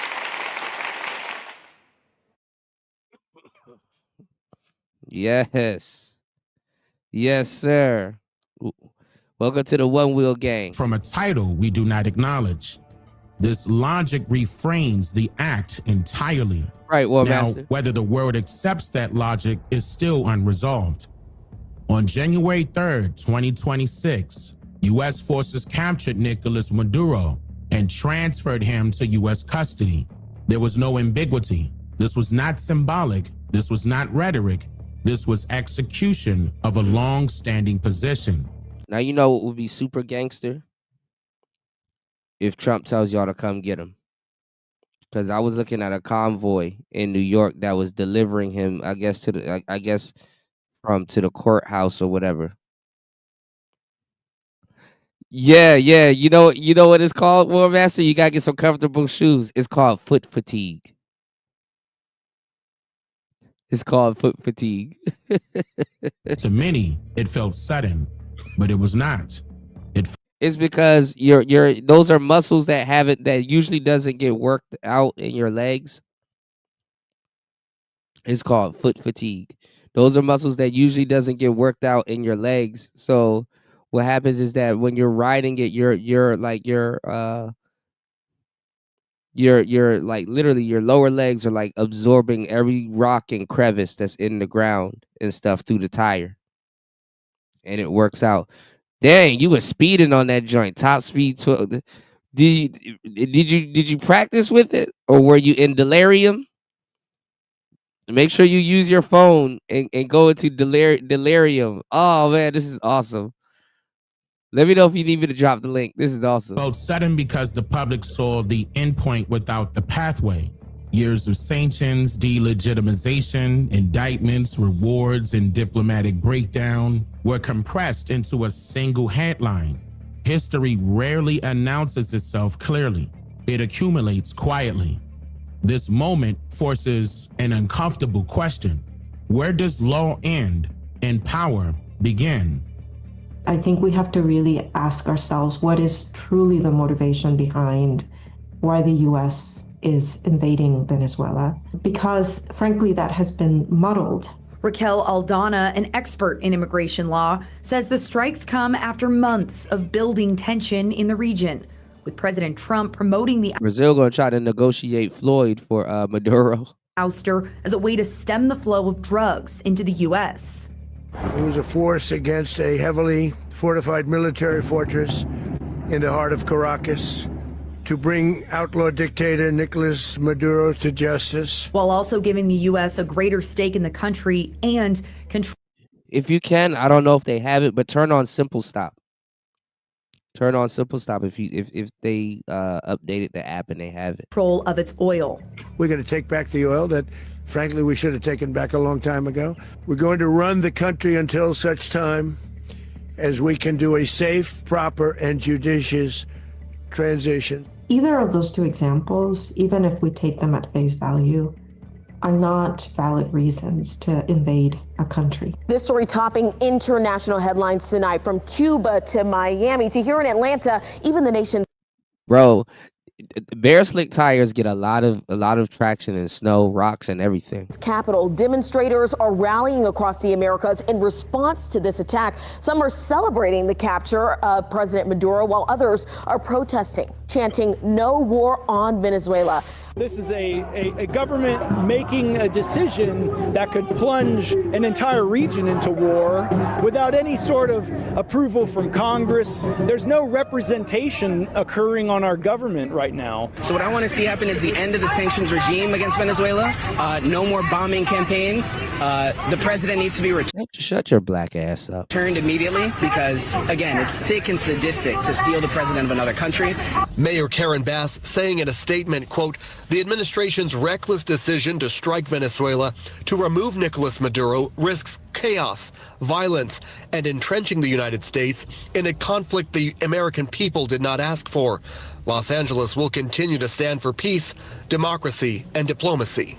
My main worry is that we're going to be sucked into another prolonged 20-year war with no real end in sight. We saw it in Iraq in 2003 with a takeover. What are they talking about? There is no war. It's over with. Of a country that was no threat to us in the name of a resource, namely oil. I want to show you all the people protesting here in the middle of the street on West Colfax Avenue. And all of these people, if they go home and try to turn on their oil ran houses and their oil ran cars, if it don't cut on, they're gonna be mad as hell. This group started out outside the Capitol. Now they're kind of moving down the street. You can see some of their signs say no war on Venezuela. Many of these people protesting say the U.S. capture of Nicolas Maduro will lead to escalation in the region. And while Maduro really is not a good guy, he's a terrible dictator, I don't think that Trump is going to help their people. I don't think that's his intent here. And reactions from Venezuelans are mixed.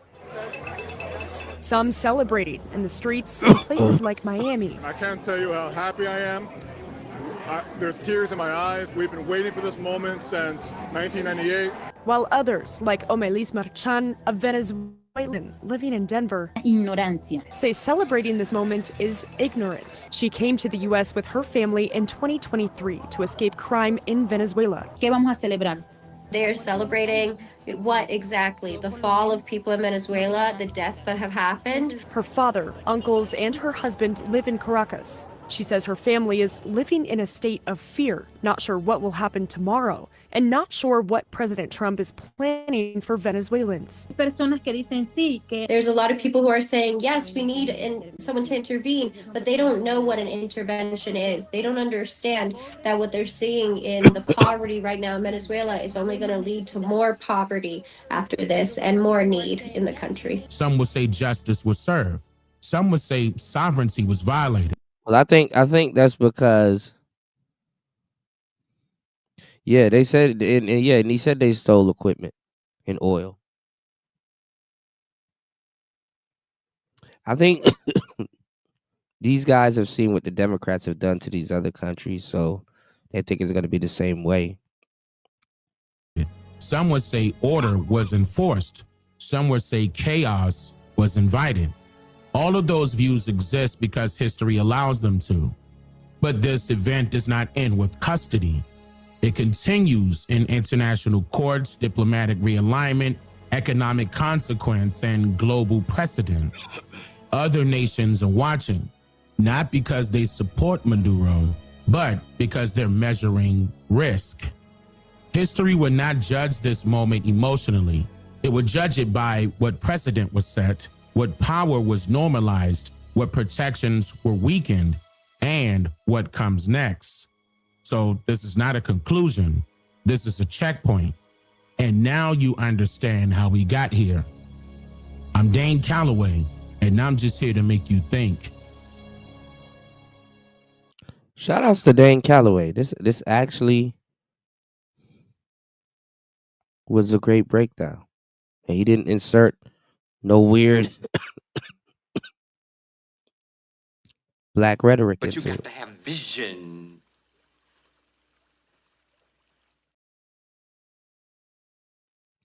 Shout out to Dan Calloway. So what do a nigga like me do who hate gang members? It's my dream to put a nigga in jail. Some niggas wake up and on Friday nights they going to the club to knock a nigga out. They pride theyself in whooping niggas. It's some niggas wake up on Saturday, get dressed, they plan on fucking plenty hoes that night. I want to put niggas in jail. I want to put the gangster niggas in jail. Please support the show. Please hit the like button. Please hit the Cash App. Please hit the PayPal.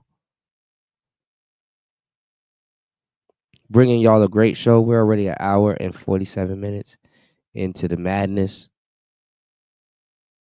Man, oh man. Man, oh man.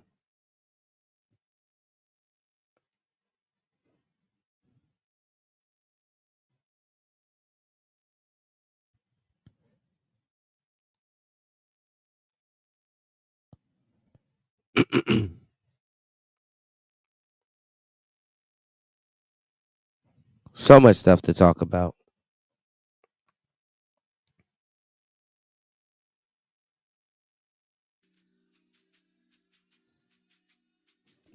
What's going on, Shannon B?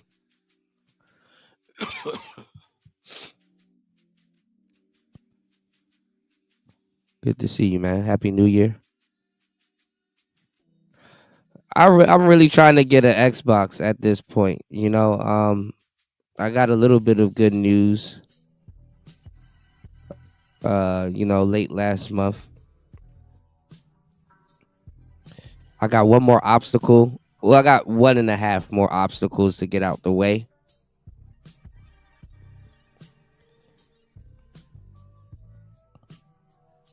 Got something saved up for the Xbox fund.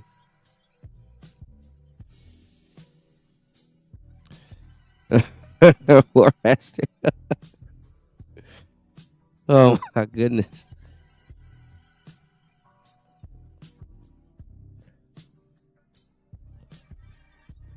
Man, my throat is killing me, y'all. Pause.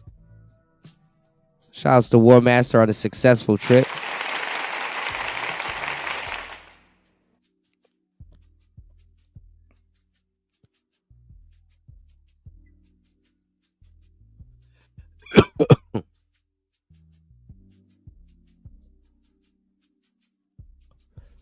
Holy shit.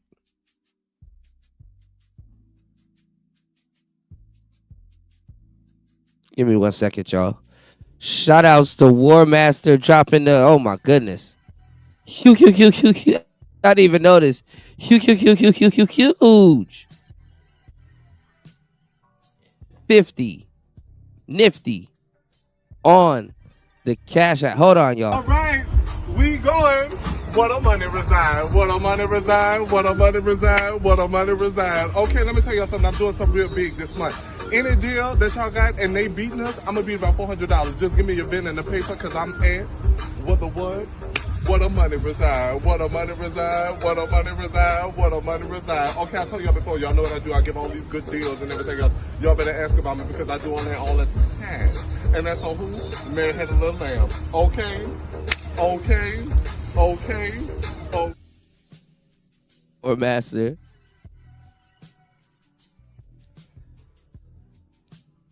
Thank you so much for always supporting Player Talk Radio.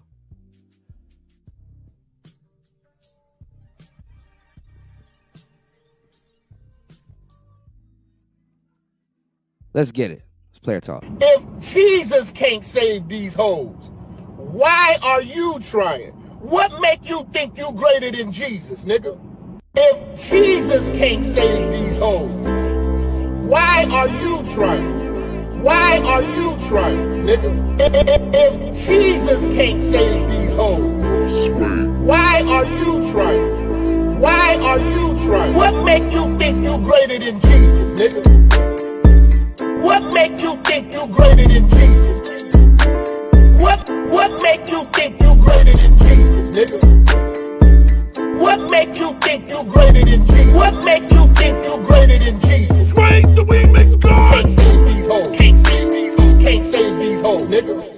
Can't save these hoes. Can't save these hoes. Can't save these my hoes, shit. Nigga. Can't save these hoes. Can't save these hoes. Can't save these hoes. Can't save these hoes. Can't save these hoes. Can't save these hoes, nigga. If Jesus can't save these hoes, why are you trying? Why are you trying? If Jesus can't save these hoes, why are you trying? Why are you trying? What make you think you greater than Jesus, nigga? make you think? Greater than Jesus. Holy shit.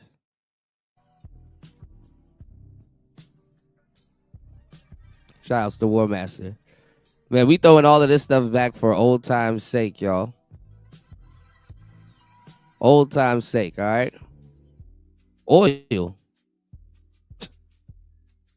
People who say you're only interested in the Middle East for Bitch, you oil. cooking? What? Huh? Oil? Who said something about oil, bitch? You cooking?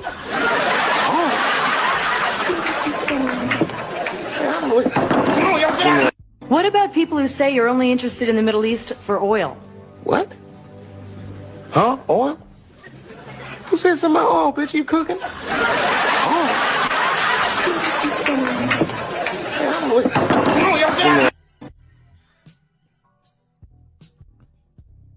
One wheel is absolutely life.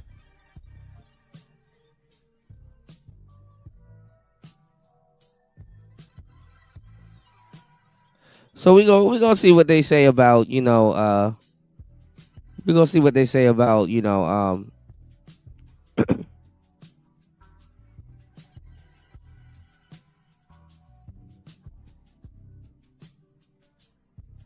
what they say about Trump taking over Venezuela. Just a lot of people that are, they're just hypocrites. How can Putin say anything?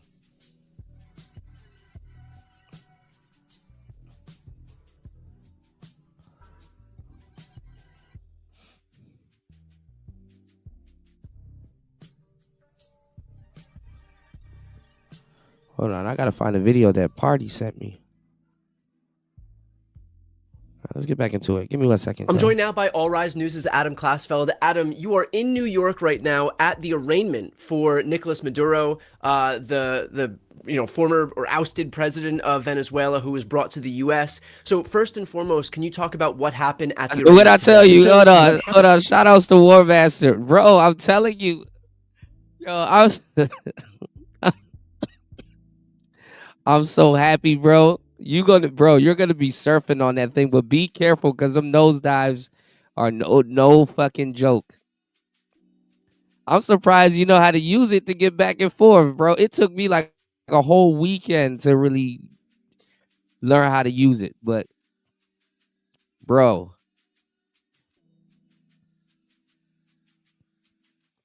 the death wheel contraption.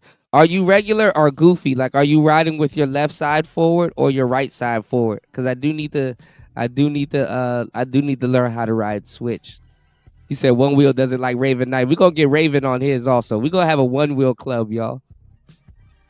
I can't believe War Master. To this day, I still can't believe you have a one wheel. Like I'm like, let's go.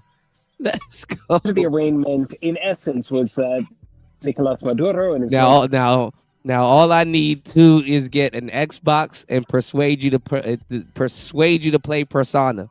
Celia Flores pleaded not guilty. One thing at a time, y'all. Baby steps. To the counts of the indictment charged against him. Oh, you're goofy. What? But there was more, of course, that happened beyond that. These are historic proceedings. And as Nicolas Maduro entered the courtroom, he immediately noticed the filled ceremonial court. The cool thing about one wheel, though, is that you can't push Mongo. As the fact that the jury box was filled with reporters, as was the gallery.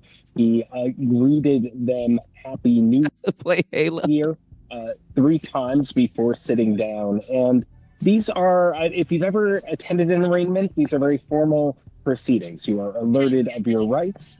Your things like verifying your name is something that happens. And so the 92-year-old judge. What's going on, Cave Reaper? Cave Reaper say, yo, Kuda, I feel like you fell off a little. No disrespect. Before you changed the name to Mental Chewing Gum Podcast, you should go back out to Thailand and show the Assport Bros how it's properly done. Well, I mean, I didn't fall off. I got shadow banned, and then a lot of stuff was happening. And, just rebranded, and I'm still in Asia. You know what I'm saying? I'm still in Asia. And Yeah, you know, I mean, you see what's happening. They're backing off of Floyd right now. Maybe Brazil can negotiate with America to trade Floyd for Maduro. Judge Alvin Hellerstein prompted Mr. Maduro Give Venezuela their dude back. to give his name. And Maduro replied with a speech. He said, I'm the president of Venezuela. He said that he was kidnapped in a military operation. He was interrupted by the judge at that point, said, you Yeah, I heard him and all the judge time had a you shouting need match, to air match, this y'all. when the proceedings proceed. But right now, I am simply asking you your name. He repeated his name. Yeah, they said Maduro, the judge had to cut Maduro off. Like he had a shouting match with him. Shout out to the Cave Reaper. He said, okay, good to see you back. You said, bet you should make some good content out there. What do you mean by they're backing off of Floyd? The Passport Bros are backtracking. They're laying low, you know? They're laying low, you know? You shouldn't have been talking shit.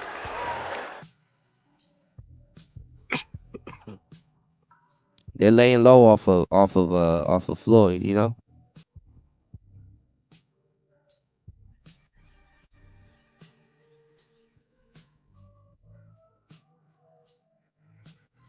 They're trying to act like Floyd didn't even exist.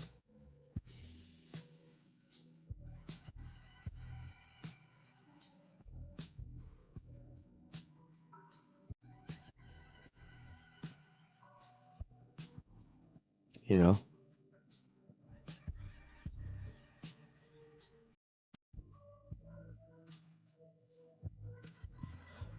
I mean, no, they're just backing off the whole name Passport Bros in general. You know?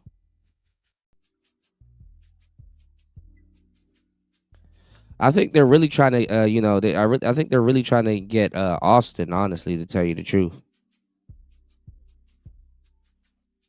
Yeah, I look, I hope Floyd ain't guilty, but they said they said they got him on camera and some wild shit on his on his SD card. So I don't know, man. So you haven't been with any underage girls? Why would I let y'all catch me again for something I ain't do before that I'm gonna get caught for again? That's stupid. Which camera I'm lying to? That's stupid.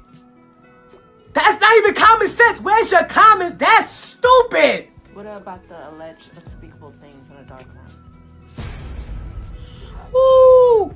Absolutely not. Absolutely not. I hope that camera keep going. This is not the truth. So you really want to play the victim right now? You're fucking killing me. You're fucking killing me. 30 years of my career. 30 years of my fucking career. I've been fucking these young bitches 30 years of my career. Now y'all want to kill me. This is not me. This is not me. I just don't want to believe the truth. Hey! You know, y'all just don't.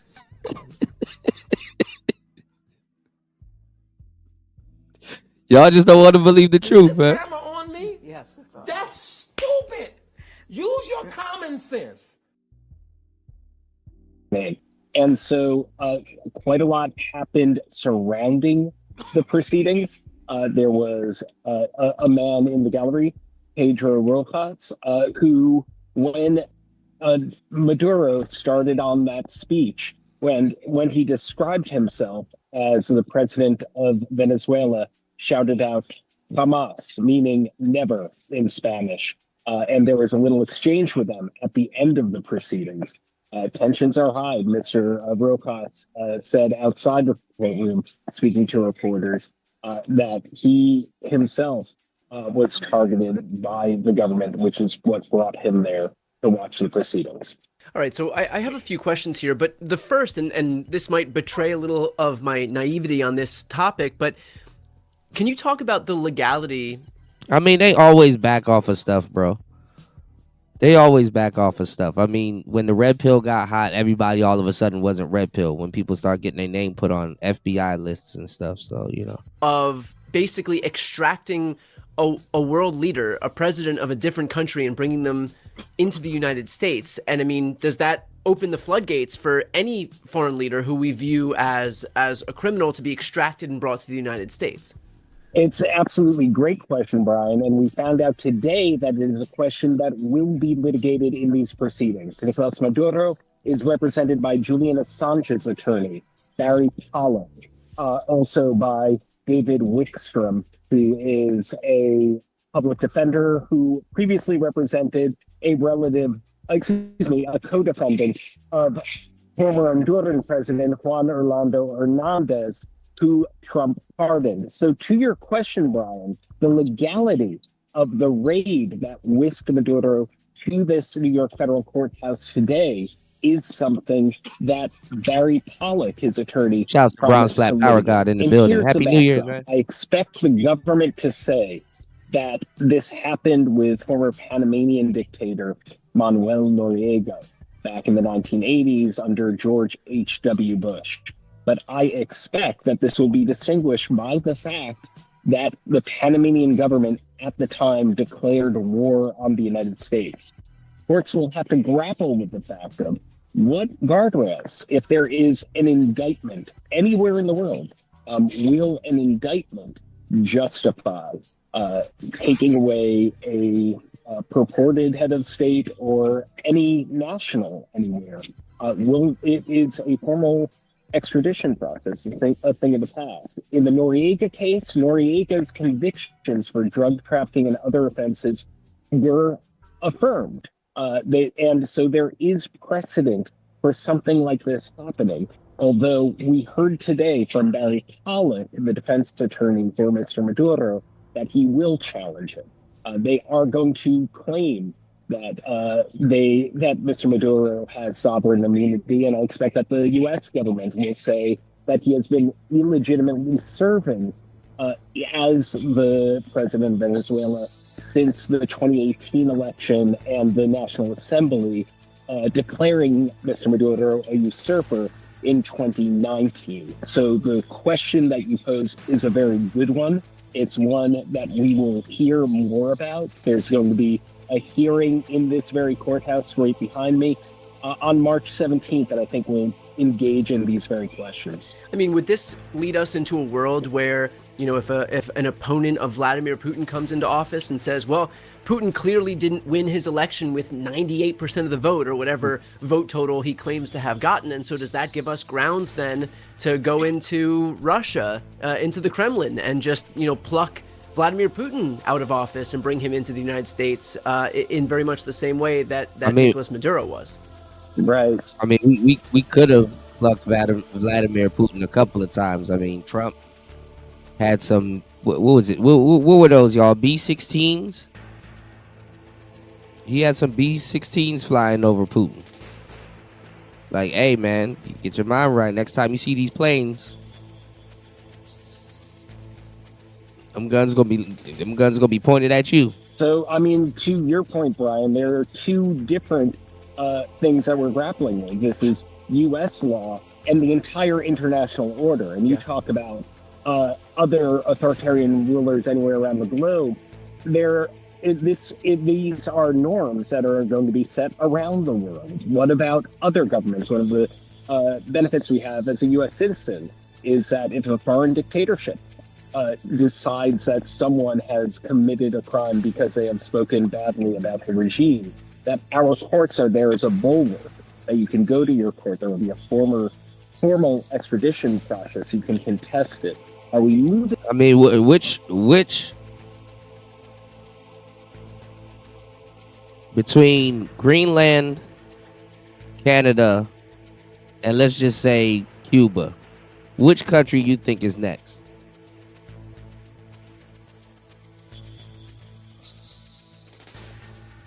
Niggas just gonna start kidnapping presidents. Drop a dick on a bitch. Drop a dick on a bitch. Swag like mine because it ain't a nan nother like me. Huh? Since the day of my birth until I leave God's green earth, it ain't gonna be a nan nother like me. They can duplicate, they can replicate, they can make carbon copies. A motherfucker could do me better than me if we swap bodies. Cause it ain't a nan nother like me. Bitch, I drop dick on the bitch. I drop dick on the Drop a dick on a bitch. Drop a dick on a bitch. What? Oh shit.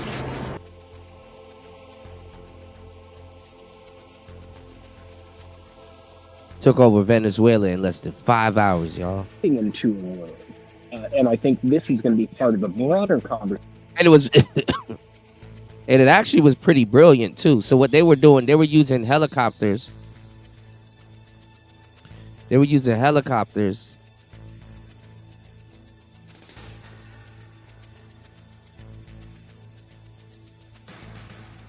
And they were creating a diversion on the other side.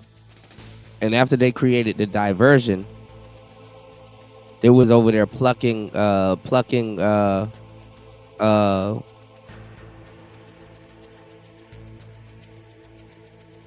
boy and his girl up out of that building, you know. Conversation, although not necessarily the conversation that transpires in this courthouse, of what does this do for U.S. law and precedent, and what does this do for the world moving forward? By that same logic, is there a world where another country can say that Donald Trump is as bad as we say Nicolas Maduro is, and that they then have grounds based on what we're doing here in the United States to come in and pluck Donald Trump out of the United States and bring him into, you know, some judicial proceedings in a different country? You know, right after the raid in Caracas and the arrest of Maduro, going and his being sent first to Guantanamo Bay to be handed off and sent to the Southern District of New York, there was a big international response. And political scientist Ian Brenner said, essentially, to be careful that what we do today, one's enemies can do the next day, and that the law of the jungle, the might makes right world, can harm everyone. Other things that we learned in court today.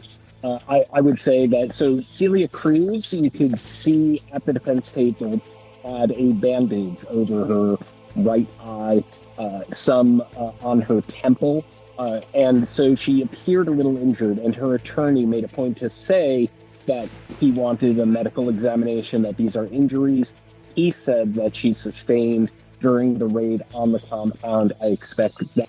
Well, they're playing games now. But on the back end, I bet you Trump's phone is ringing like, hey,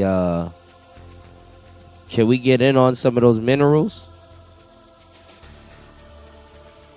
Shout outs to Devin D in the place to be. Happy New Year's, my brother. We made it, man. Good to see you, man. You know, on the back end, they asking Trump for some of the minerals, man. That will be litigated.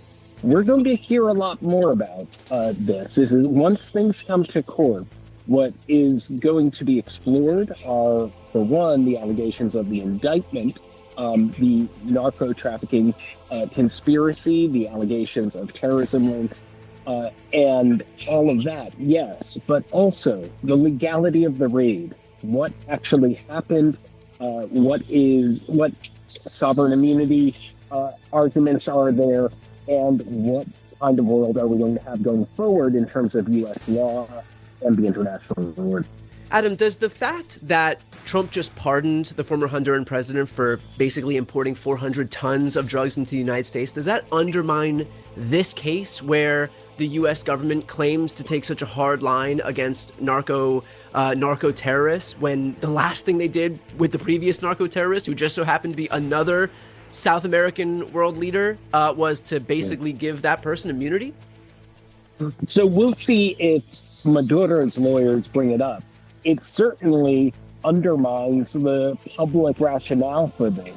If you have a foreign government leader, Honduran president, Juan Orlando Hernandez, who was convicted by a jury of, as you said, a narco-trafficking conspiracy that involved 400 tons of cocaine, and evidence came out at trial that he accepted bribes from El Chapo, and that Mr. Hernandez was was pardoned by Trump after appealing to his sense of, I am a prosecuted former president. That it certainly undermines it in the public eye. Now, will it undermine it over the course of these proceedings? Well, this remains to be seen. We'll see. Boosie trying to get a presidential pardon. It'll be crazy if Maduro's trying to get a presidential pardon. One thing that is notable is that he has retained two lawyers, a private counsel and a public defender. And the public defender represented someone in Juan Orlando Hernandez's conspiracy case. A co-conspirator of Mr. Hernandez is now one of the public defenders who is representing Mr. Maduro. Adam, I was surprised to see that the judge presiding over this case is 92 years old. I'm curious, in watching the judge preside, how did he look? It's not every day, especially with the issue of age so prevalent in politics today. How is a 92-year-old judge presiding over this case? He's a very sharp nonagenarian. One thing about Alvin Hellerstein, he presided over a case very similar to this one, not counting this conspiracy case. Last year in 2025, in May, he released a ruling blocking Trump's invocation of the Alien Enemies Act, which was premised on the idea that the Venezuelan gang Tren de Aragua is an arm of the Venezuelan state involved in an invasion of the U.S. Judge Hellerstein was the one who ruled that was illegal, that there was no invasion, and that the legal justification that premised whisking away 200 men to what he described as a notoriously evil prison, El Salvador's CICOT prison, and that this was a judge who is known as a sharp defender of civil liberties. He's been on the bench a long time. He is 92 years old. He ordered the release, as I recall, of Abu Ghraib videos back in the day. But he one thing to talk about his age a bit, when he began the proceedings, he said that one of his jobs is to guarantee Mr. Maduro a fair trial, but he also gave a crack about his age and his height. He said he was taking the bench and sitting behind one of those monitors where during the trial the parties and the judge might take a look at what is in the running transcript. And he said the problem with being short is that the judges are obscured by the modern technology. So, you know, he's a charming person, he's a tough judge, and he's been known as someone who can hold the government's feet to the fire.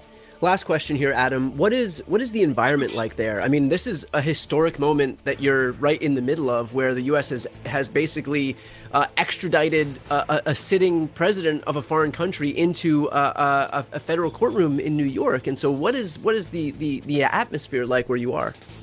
Well, I mean, the historic weight of the moment is apparent. Anyone who's been in the court and surrounding the court. Mr. Maduro began his speech today by saying, "I am a kidnapped president." There was a person in the gallery who was so incensed by what Mr. Maduro was saying that when he said, "I am the president of Venezuela," shouted out "Jamás," meaning never in Spanish. That after the proceeding, when Mr. Maduro said again that he's the president of Venezuela, he shouted out "Illegitimate." Yeah. We right across the street from where I am. It's a few hours after the arraignment, so it has broken up. But there were two pretty sizable protests. There were strong critics of the Maduro regime on the left, and there were people who were very strong critics of U.S. actions to my right. And many of them have been staying along. Many of them have been speaking to reporters. But this is a place where tensions are high, where the secrets of two governments are spilling out of the federal courthouse and will do so for months and maybe years to come. So I expect that this won't be the last major demonstration outside 501st Street related to the case of Nicolas Maduro. Well, I should let everybody know right now that Adam is, bringing us the action straight from the courtroom in New York. He's often Yeah, I mean, all eyes are on America now, y'all. Times all around the country, wherever these court cases are happening. And so a small step that we can all take to support his work as an independent journalist is to subscribe to his Substack, his newsletter. I'm going to put All Rise News right here on the screen and also in the post description of this video. All right, let's see what's going on in the at the courthouse, y'all. All right, y'all hit the like button. Please support the show. And also, too, we'll get back into what Jason Black has to say in 1 second. What we're here to do at this moment, the judge then asked if Maduro has read the indictment. The counsel, about whom we just spoke, answered for him and says it's been summarized for him and that he understands it. Maduro then waived the public reading of the charges, says he will read them himself. The judge did then read him his rights. He acknowledged his counsel, Mr. Pollack. Then the judge read essentially his Miranda, and then Maduro said he did not know of these rights, but that he is now informed. And then Maduro went on to plead not guilty. Wow. He says, I am still president of my country. Right. And he says that for a number of reasons. I would imagine, number one, because that's the way he sees his situation. Number two, Manuel Noriega, the Panamanian dictator who was taken into custody in the Bush administration, and we heard from Bill Barr earlier today. He was the AG in charge of overseeing that at the Department of Justice at the time. But the head of state immunity issue is the one that he knows he can press, that he will try to use to defend himself, that I have immunity because I am the head of state. It did not work for Noriega in that trial back in Panama, and he was indicted on very similar drug charges, drug trafficking charges. The other thing that I would mention is, just in terms of venue, as Emily pointed out, it could have been anywhere. I think some people would have argued that Florida was a good venue for this particular case. It is in New York. It falls under the U.S. Attorney Jay Clayton in the Southern District of New York in this case, and they have a lot of experience with this, but it is unlikely to go to trial for a very long time. And one of the issues, it will have a very long process, is what I'm hearing. So in between then, they're gonna try to get him back home.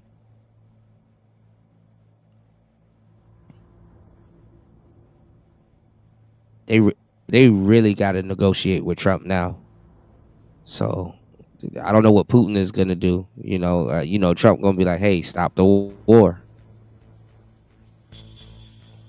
But y'all know we can only trust Putin as far as we can throw him. From former federal officials, and so he is likely to sit in jail for quite some time. That's a fascinating detail, how long he sits in jail, and that cartel of the Sons. De La Solis, you've got those members, you've got Tren de Aragua, you've got others. Those people are going to try to continue to do business, and that's just fresh intelligence on the ground for who will be there, the United States. It's like torture. He got to sit back and watch his country be ran by somebody else. And so it gets more complicated day by day, I would imagine. But that is such an interesting point of how long he'll sit there. I was trying to find his age, because that matters too, right? I think he's 63. Longer he sits there, maybe that changes things for him. Yeah, I mean, I think he's been in power for 17 years, and we can look up his age. I'm not exactly sure, but it is, he's not recognized. 50 countries do not recognize him as the legitimate leader of this country, including the EU. So this is we just heard about this from Michael Waltz at the United Nations. So this is there's a lot of consensus on this. Did you just discover? Yeah, I found it, and maybe because I'm getting older, but 63 doesn't seem that old to me. Yeah, I would put him around there. And he's a tall man. Well, apparently he was towering over his counsel. Yeah. So yeah. Just want to point out too, his wife now has counsel as well. Texas Attorney Mark Donnelly filed a motion to be admitted as counsel for Celia Adela Flores de Maduro.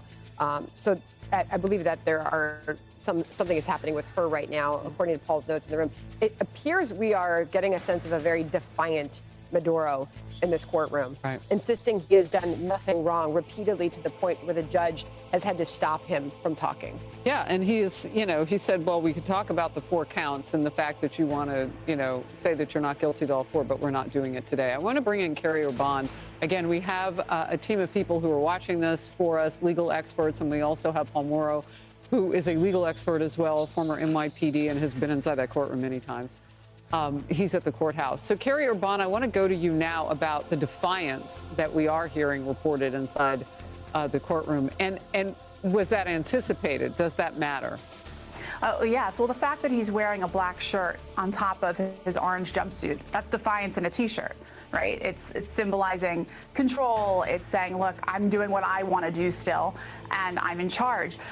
But look, his wife, and since we're talking about ages, she's 69, and she is about...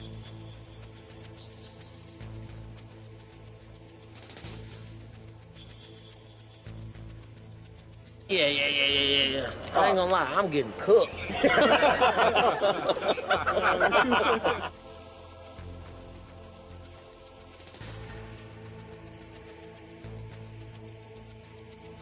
To be arraigned. She's no shrinking violet. She was the head of Venezuela's Congress, what's Congress for them. She was Attorney General, and there are some serious allegations against her in this indictment, including the fact that she attended a meeting where she accepted hundreds of thousands of dollars in bribes to broker a meeting between a large-scale drug trafficker and, wait for it, the director of Venezuela's National Anti-Drug Office. Yes, they actually have one, apparently.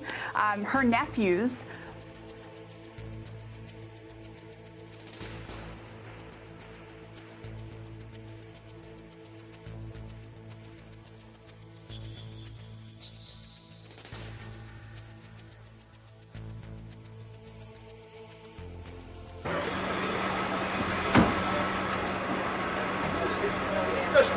You just assured me that I could speak. Sit down inside the car. You're not assuring anything. You're under arrest. Look, I'm under what? Gentlemen, this is Democracy Manifest. Have a look at the headlock here. See that chap over there? Get your hand off my penis! This is the bloke who got me on the penis before. Get some cups. Why did you do this to me? Hop in the car. Get some cups. For what reason? What is the charge? Eating a meal? A succulent Chinese meal? Oh, that's a nice headlock, sir. Oh, yes. I see that you know your judo well. Good one.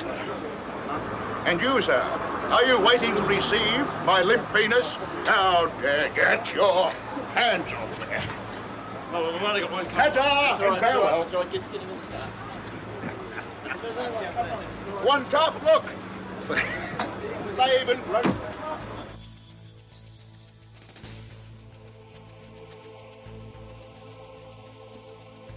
were reported, presumably to DEA sources, and they said that they were, quote, at war with the United States. And that's very helpful language, I think, for the government's case as they bring that, for sure. And those were her nephews. But interestingly, they indicated in this meeting that they were seeking to raise $20 million in drug proceeds to support a campaign by Celia for her re-election campaign for National Assembly when she was running that.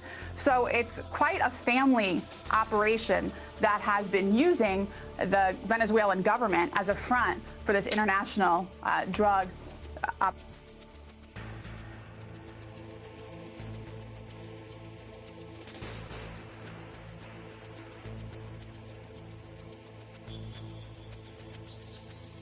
operation for many years now.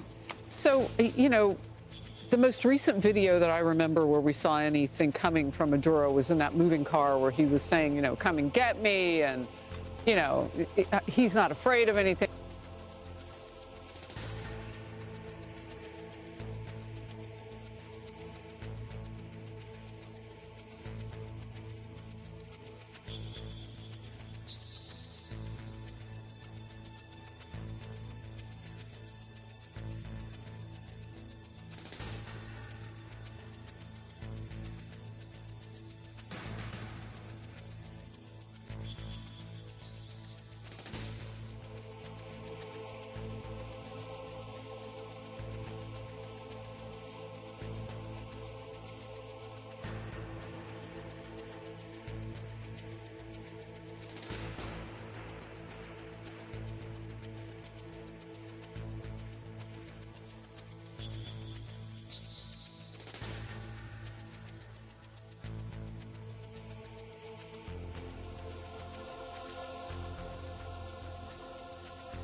that sort of thing. I'm paraphrasing. Some of it was salty. But I'm curious to know what's being seen in court today. Is that the individual who was anticipating being taken? They were trying to go into, you know, a locked room. They were trying to get away and hide in their protective room, and they couldn't outrun our U.S. military, he and his wife. Yeah, that's right. And look, this is standard processes of justice that's happening right now. They're being arraigned. They're entering their pleas. We're seeing who's representing them. And his wife, it seems like, is up next.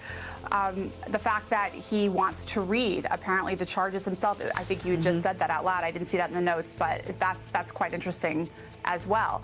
He is, I think, like Martha was pointing out, you know, he is very much wanting to portray to the world, I am the president of Venezuela, I am in charge, and I'm not going down without a fight. Now, of course, because of the Noriega precedent and this being a very, I think, open and shut law enforcement case with the added benefit of defenses from a national security perspective, I don't really think he has much of a shot.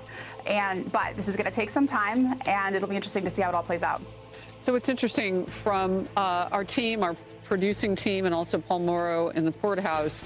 The wife, Celia Flores, is dressed the same as Maduro. She confirms her identity. Her voice is weak or thin. She waives her charges being read to her. Overall, Maduro comes off as defiant. The wife seems defeated and small. That's our team making these observations. And she says that she's pleading not guilty, quote unquote, completely innocent. So we are hearing from her at this point, Carrie. Yes. Well, she's entering her plea. This is part of what you see at an arraignment. But again, she was a power player in Venezuela politics and government. And, you know, in the indictment, the government also alleges that both she and her husband maintained their own personal groups of state-sponsored gangs to facilitate and protect their drug trafficking operations. I mean, this is extensive, powerful stuff here.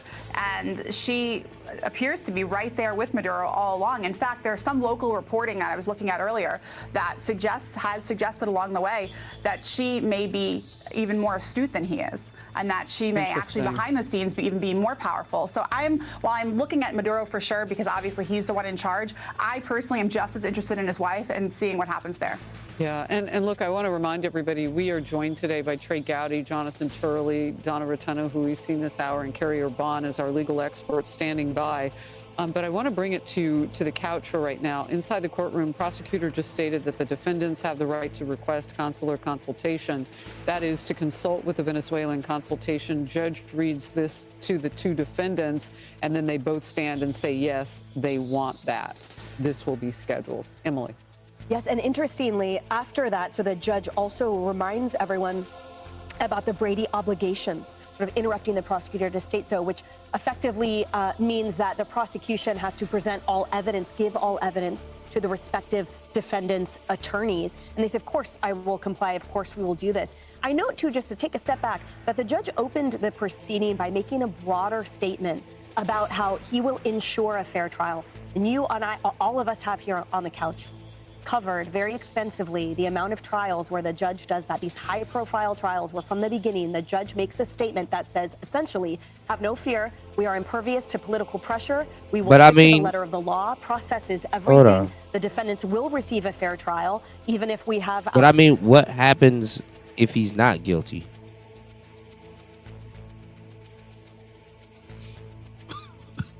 Will we just return him and say, oh, my bad? And will he get sentenced during Trump's terms? How the hell does that work? And could he get a pardon? If Putin says he'll end the war, is Trump going to pardon him? But keep the oil? Or preconceived notions of them to begin with. So the judge here, no exception. And as you stated earlier, that the age of 92 certainly doesn't sound like it. And again, going back to the You're talking about the judge's age there. Yes, yeah. Maduro and Celia, that she has now sort of been sitting As we said, Paul Moro said defeated and small appearing, but Maduro, he notes in contrast, very engaged, taking copious notes on his legal pad as these proceedings continue. And your thoughts? Yes, and they're saying that he is very, very engaged at the moment, and that's something that we've seen from his character going back many years. And you think back to that moment where he stood up and he said, "Come and get me, come and get me." Well, I think that was a result of he did not think people were coming to get him. And he saw the last administration not acting on it. He shouldn't have said that. I know when he heard them helicopters, I know he shouldn't have said that. Hey, yo, what the fuck? He was just chilling with his lady. He start hearing them helicopters. Hey, yo, what the fuck? Jadunsky. On these indictments, and I think he felt that no one was going to make that move to go in and get him. Despite the military buildup in the Caribbean, despite the ships there, he felt he was protected. And he's clearly someone who likes to make his opinions heard. You remember when he got off the helicopter, he said, he turned to the journalist and he said, "Happy New Year." He was talking to them. He is engaged, and I think he will use this opportunity. He must know he's spending the rest of his life in jail. You know, the counterterrorism or the counterintelligence head of Venezuela he was in mid-stroke a few years ago, and he will presumably also be giving up. Shit, imagine being in mid-stroke and you start hearing helicopters. Hey, yo, what the fuck? Evidence against Maduro. So we think that there is going to be a lot of evidence against him. And so look, this next year or more that this trial goes on is Maduro's last chance to really stand up and make his voice heard and try and raise up opinion, not just around the world, but also in Venezuela. He needs the Venezuelan people to hear that voice so that they don't turn quickly to the US. He wants to get these people on the streets of Venezuela to show support back home, or else his future is gone. His power there is gone. So he wants to keep that going as well. You know, it's probably not the right day to get into China and all of this. I started a little bit of this conversation last hour because I'm so fascinated by the tight knitting between Iran, China, Russia, and Venezuela through its oil. And on a day when I think we can really dig into it. But I just want to get some top line thoughts on that. Well, very briefly. Well, you said the right thing, through its oil. If they release him and all that oil is gone, he about to be at home like. Hey, yo, what the fuck? Because I heard that's all he was eating off of. He's eating off the oil. There are so many elements to this story. Of course, there's the justice we're seeing now, but there is oil as well. And look, many people say, oh, talk about the oil, it's a negative word. No, it's a very real word. And then the other impact is geopolitical. Look at the powers that had influence in Venezuela. Russia, China, Iran, Hezbollah. In the southern hemisphere, Cuba, they were getting stronger there. Close to us, proximity. Very close. And look, if you can get them out of that country, if you can free that country, if you can take advantage of its oil, that is real positive. And look, it affects the war in Ukraine as well. Russia is banking on the oil that it's getting. And if you can bring oil prices down by getting this oil, that's a knock-on effect as well. There are countless positives behind this, and I think that's important. Last one is that every world leader who is corrupt, every terrorism out there is now on the back foot. They think it could be them next, and they haven't felt that till now. They could be next. And Sandra, I know with these... That's crazy that we got the whole world on pins and needles, y'all. Pins and needles. You need to diversify your bonds, nigga. Pins and needles. Now one and they got to be crazy too, because now one person congratulated the U.S. for their victory. But us. Congratulations! Oh my God. But us. Oil ghost ships and their routes that we didn't know about, and ships with no flags and all of that. This will come out, some of those routes and Venezuela's role in that, but it does attack the cost for Russia. And what is President Trump trying to do right now? He's trying to get Russia to come to the table for that Ukraine-Russia war deal. It's interesting. There is strategy there, is my point. Yeah, and Russia is, many people in Russia in the last couple of days are saying what a waste the billions of dollars on Venezuela have been, because Russia has nothing to show for it. So it's creating criticism in Russia as well. Crazy. Nicolas Maduro appeared in court in Manhattan with... Hold on.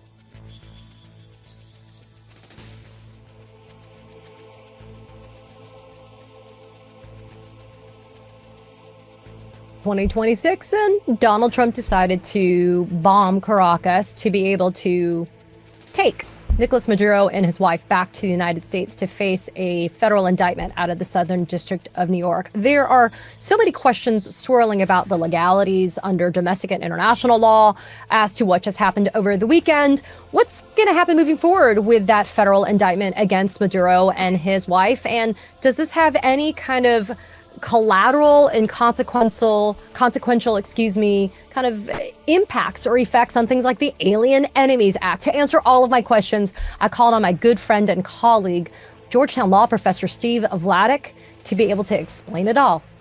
So here it goes. And when I need things explained to me in ways that I will understand, so that I am empowered, because as I like to say, knowledge is power here at the Katie Phang News Channel, I call on my good friend and brilliant Georgetown law professor, although that sounds like I'm also a Georgetown law professor, which I am not, because I'm not as great as Steve. I would welcome that. How can we make that happen? I don't know. They might freak out a little bit with my unorthodox ways. But Steve, man, listen, and Steve Vladeck, folks, if you do not follow and subscribe to One First, his newsletter that also tackles critical Supreme Court issues, then you are missing out. But Steve, man, look, let's just start straight out of the gate with, did what we just witnessed in Venezuela, is that legal domestically or internationally?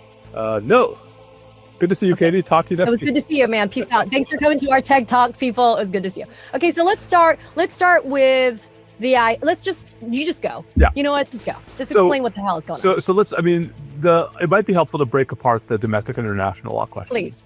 So the international law question is actually, in some respects, the easier one, because there's just no there. So Article 2 of the UN Charter, which is not just some, fancy-pantsy international treaty. It is a treaty that the United States has ratified. It is therefore the law of the United States. Has a rather categorical ban on one nation violating the sovereignty of another, with maybe, Katie, a small exception in Article 51 for self-defense, but there's no self-defense argument here. Exactly. And so the only real argument that could possibly be advanced as a matter of international law for why this was legal is if the duly elected leaders of Venezuela asked us to do this, right? If the legitimate government of Venezuela requested our help. But take a pause. But who gets to define? And by the way, let's just get this out of the way, because I'm a little annoyed that I'm hearing the criticism of this. I am not a fan of Nicolas Maduro, nor are you, Steve Vladeck. We are not proponents of Nicolas Maduro. I have not had to put away my, Nicolas Maduro, fan poster. Okay, no. That shit. That's not the case. So I want to know who gets to be the person or the arbiter then in the international law space, Steve, of who's the quote democratically or recognized leader of Venezuela. The recognition question is messy 6 ways from Sunday. And it's messy because you have both the question of sort of the international level, and you have different countries which might have different answers to whether they recognize a particular person as head of state. Let's start at the bottom. There was a period of time from 2013 to 2019 when Maduro was recognized by the United States, by both the Obama administration and the Trump administration, as the legitimate, duly elected, lawful head of state in Venezuela. It was only after the 2018 elections, about which there were serious legitimacy and integrity questions, that the United States and a series of other countries stopped recognizing Maduro. So right off the bat, we have someone who, at least for a time, was unquestionably recognized as the legitimate head of state of Venezuela. It would get messier, Katie, if there was someone standing up and saying, actually, I'm the duly elected head of state and I consent to this. Then it would get messier, right? Then there'd at least be the patina of argument that what the United States had. Well, they said old girl that was running at the time, after he deboed from her, he went into hiding. So has done Friday night was consistent with international law. No one is saying that, right? And so what would be, Katie, perhaps the best possible defense as a matter of international law, just, we don't even have to get to the question of who counts, because no one in a position to make that claim has made that claim. And especially that, then this is the perfect segue to the domestic analysis, right? Because what we've heard so far, and of course, this is, take it with the huge, not even a grain of salt, with like a dump truck of salt. Yes. We were told by the Trump administration, and let's move back for just a hot second too. I mean, and if y'all haven't learned anything this week, you would see that political leaders, people in America, I'm not saying what Trump did was super right. It was some gangster shit, but it's like they would destroy themselves just to not agree with anything Trump does. People will be like, oh, he was over there unsubscribing his people. And they're like, we don't care. Trump shouldn't have done that. And the irony is that the Democrats want America and would love America to play like the world hero, which is hilarious. There's just, I guess, wrong messenger, huh? If Obama did this, oh, he's a hero.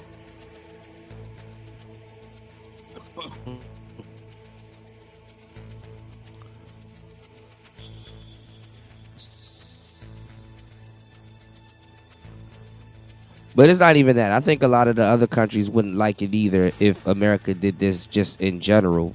I wonder what Obama has to say. He gonna be talking shit this week. You're just gonna say America shouldn't be doing this in general because they don't want us to have our hands on that oil. But that's just crazy. We went from having to negotiate other people with oil to saying, fuck y'all, we good.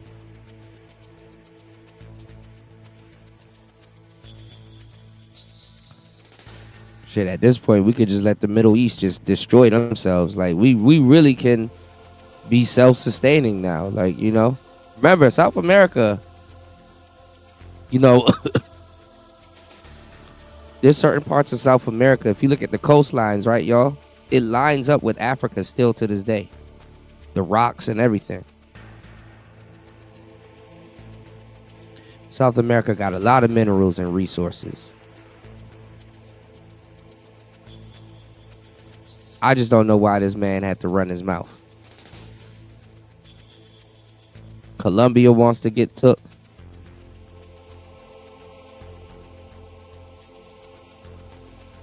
He better calm down too. He gonna be the next one. Hey, yo, what the fuck?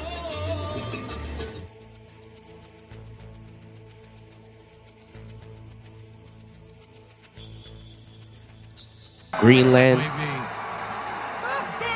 I can only hope.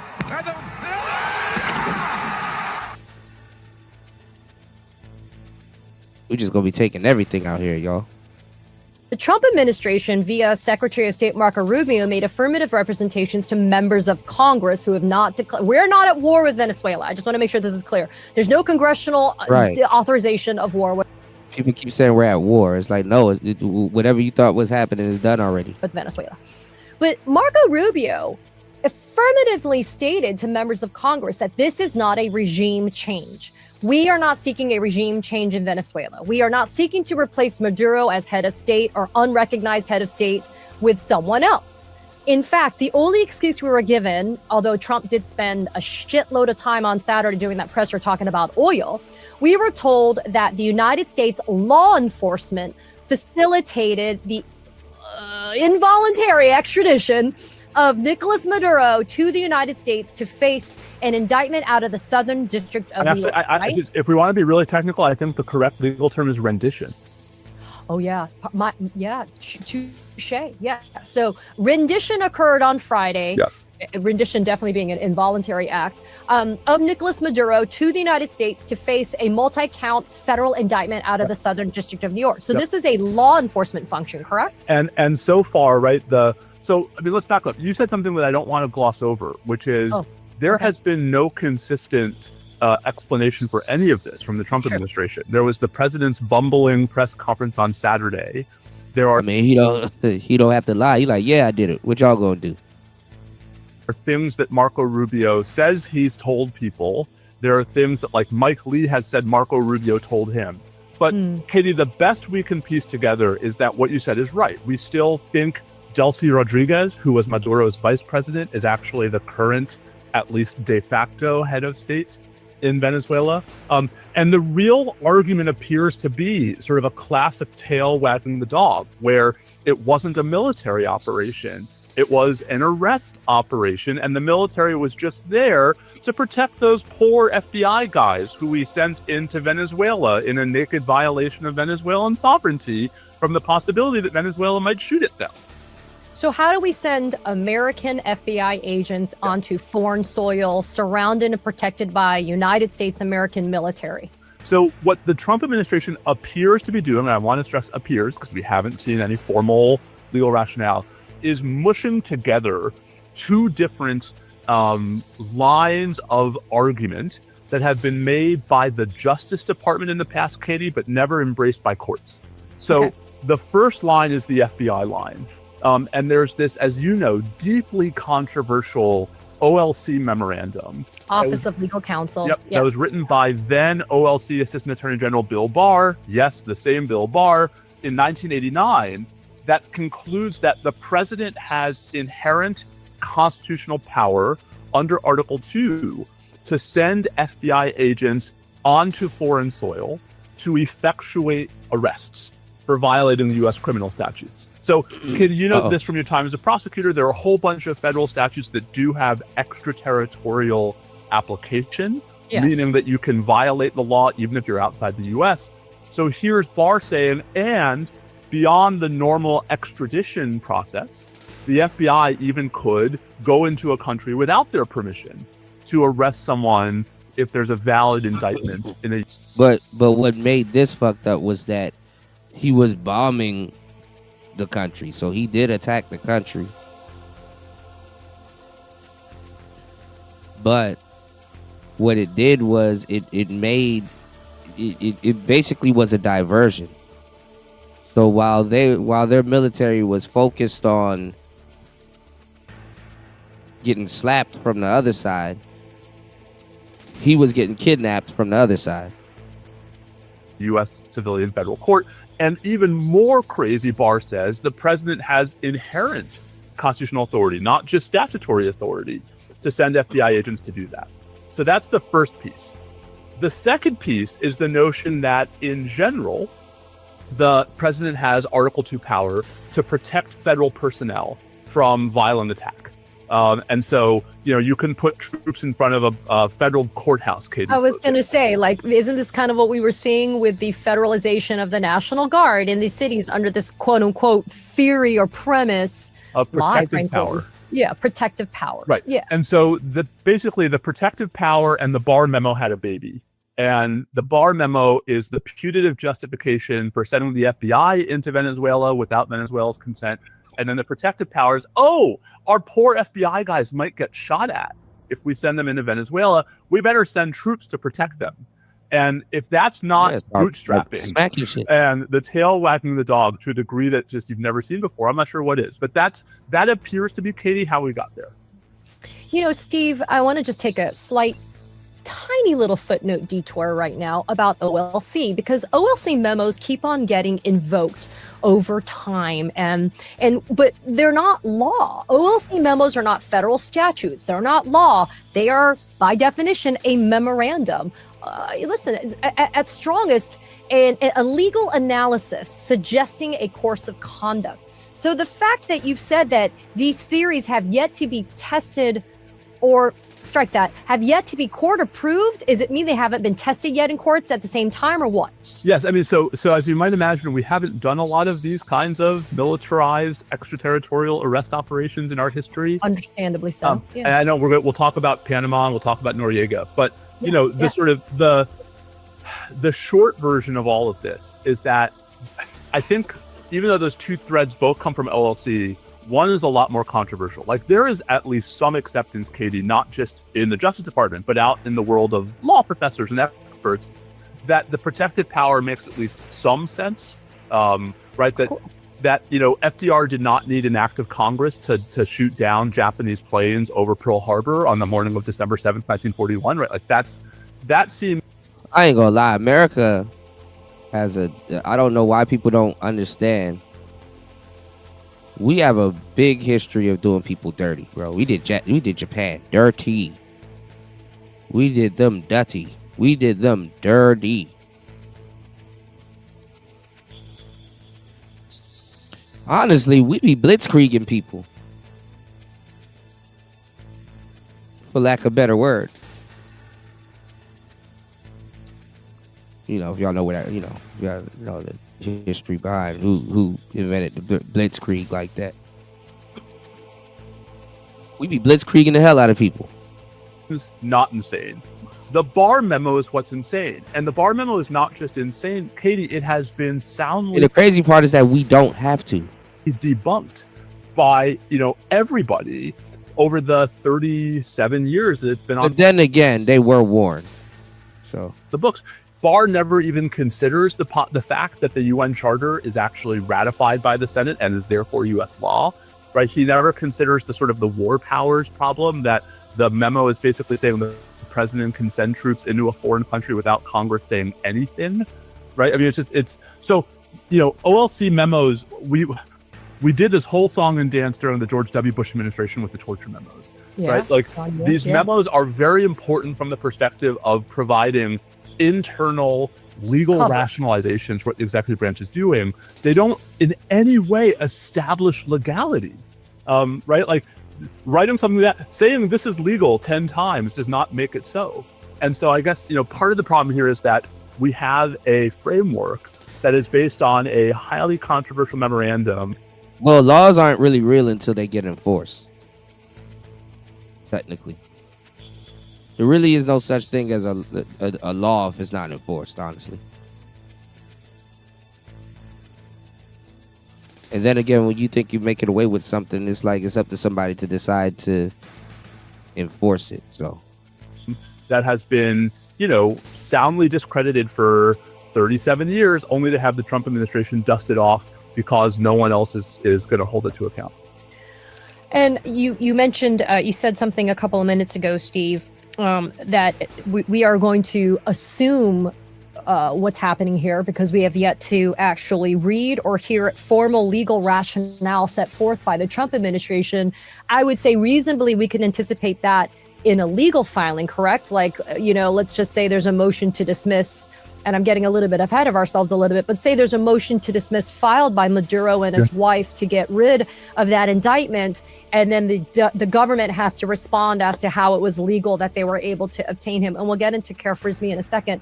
But let's talk about Panama, and let's talk about Manuel Noriega, because that one, ironically, you know, it was the anniversary of that too, right? Like over the weekend, which was crazy. But that keeps on kind of getting interjected, and I say it's like the resurrection, the ghost of Manuel Noriega coming back. I have a good episode title, The Ghost of Manuel Noriega. I think it's fantastic. So talk about why Panama and Manuel Noriega, why Trump can't rely on that as being on all fours as with what just happened this weekend with Maduro in Venezuela. Sure. So the first thing to say is, you know, there was never any kind of conclusive legal analysis that upheld what President George H.W. Bush did in Panama. So, right, it's at most, it is a historical precedent, not a legal precedent. There's also, Katie, one critical difference. So let's back up for a second. So in 1989, late 1989, President George H.W. Bush sends, I think it's 25,000 troops into Panama, part of what was called Operation Just Cause, with the goal of deposing and then ultimately arresting General Manuel Noriega, who had been the de facto but not de jure ruler of Panama since 1983. And when you say de facto, not de jure, what do you mean? So Nicolas Maduro, whatever you think of the elections in 2018 and 2024, he was the elected president of Venezuela. So as a matter of Venezuelan law, he was the de jure head of state, much like President Trump is our de jure head of state. Manuel Noriega was never elected, right? There had been a military coup, and he was I think the second person to come to power after the coup, right, in 1983. And so he never had any claim to legitimate election, to legitimate selection under Panamanian law. He was ruling by force, not by right. Okay. That's going to come back to matter when we get to recognition. But before we even get there, so President George H.W. Bush sends in 25,000 troops. Katie, two critical factual differences between what happened in Panama and what happened in Venezuela. in Panama before President Bush ever sent troops. And they're talking about Daddy Bush. You're talking about Daddy Bush.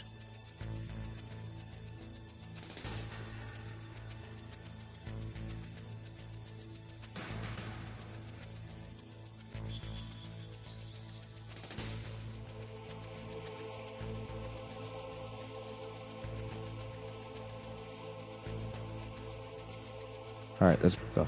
Into Panama, the Panamanian General Assembly had declared war against the United States. There was a war, at least from the perspective of the Panamanian government.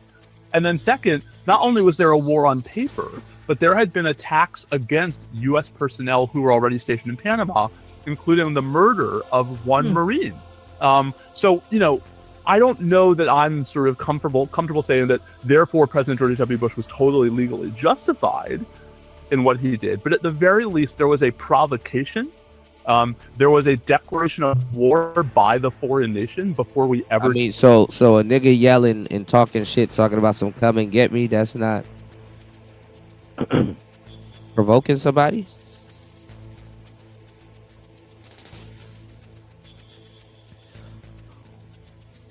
And I know Trump is looking at the president of Colombia But you like, do know who I'm talking about. Shut your bitch ass up before I get to talking shit about you. You don't want me to expose you. Selling that weed, boy.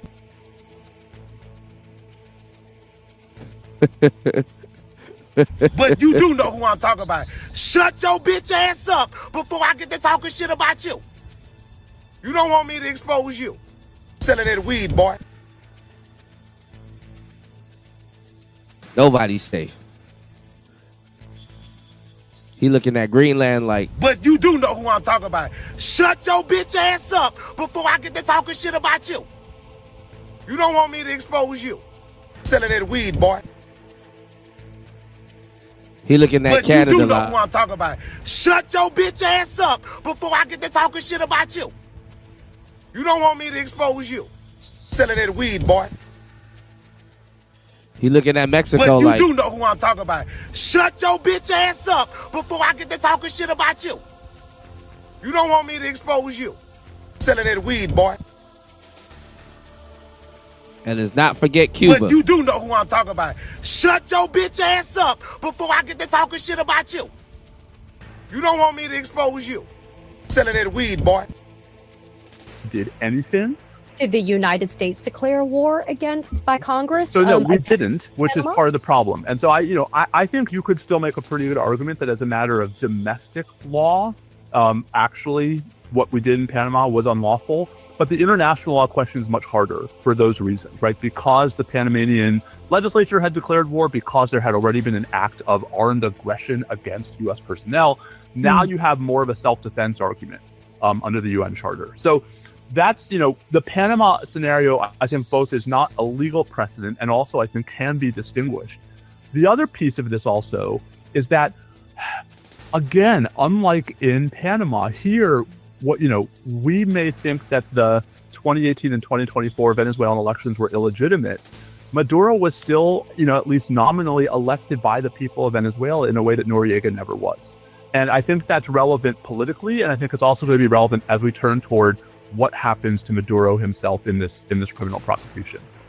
So I know that Manuel Noriega raised several defenses, even though he, quote, surrendered to U.S. forces and then he was brought back to the United States, specifically to Miami, by the way, right here in the Southern District of Florida to face his indictment, which also hauntingly mirrors a lot of the allegations against Nicolas Maduro when it comes to narco trafficking, weapons offenses, etc. But Noriega raised several legal defenses about the way within which he was deposed and brought to the United States to face these charges. Can Maduro raise these same defenses? And if they are they dead on arrival? So I think there are two buckets here. And I think one of them has no chance. And one of them I think is actually going to be where much of the action is. So the first bucket is, can Maduro challenge his prosecution based on the means by which his presence in the United States was secured, right? Based upon the rendition. AKA, we call this in the law personal jurisdiction. Correct. How does a court in the... I didn't even see what you said, Party. He said they stand down when niggas say come and get me. They think it's a sexual yeah. Yeah, man. Yeah, and he took him all the way through there, took that man to New York. They talking about something, they need to take him to Florida. Why? So they can kidnap his ass back?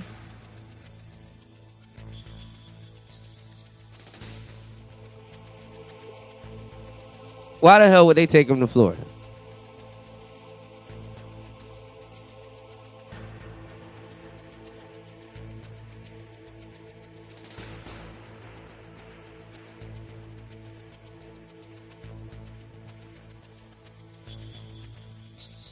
Mad as hell. Went up in there spanking shit.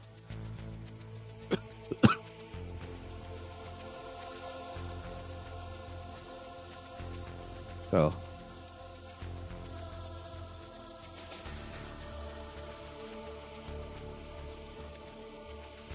I don't even think the court, depending on how long he's in there, I don't even think it's gonna. His case might not start while Trump is in office.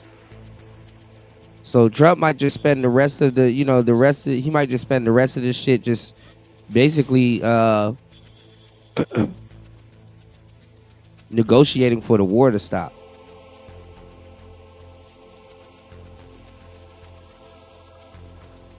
So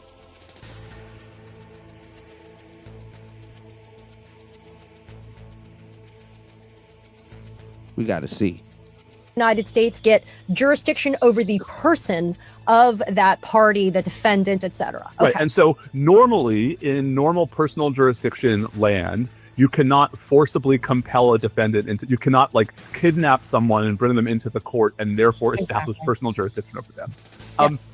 Well, the U.S. Supreme Court has a different view about this in criminal cases. And so that you already mentioned the Kerr-Frisbee doctrine, named after cases shockingly known as Kerr and Frisbee, which stands for the proposition that a federal criminal court in the United States is not divested of personal jurisdiction over a defendant, no matter how the defendant's presence was secured. Even they got to stop trying to run fades with the damn president, bro. Like it's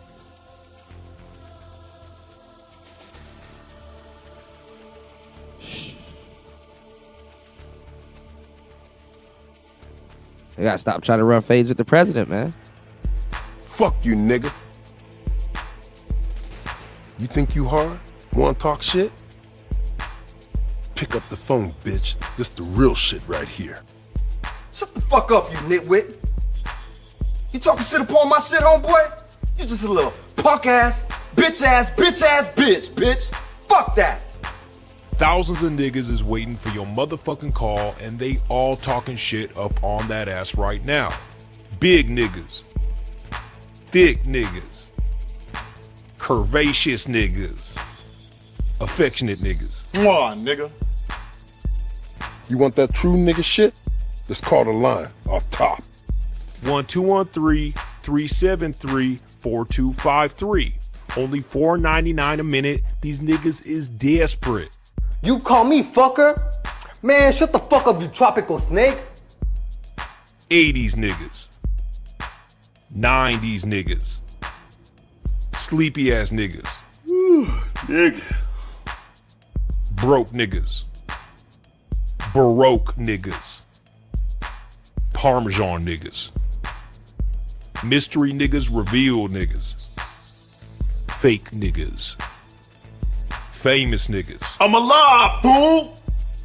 Sensitive niggas. Yeah, motherfucker. I'll fuck you up. And once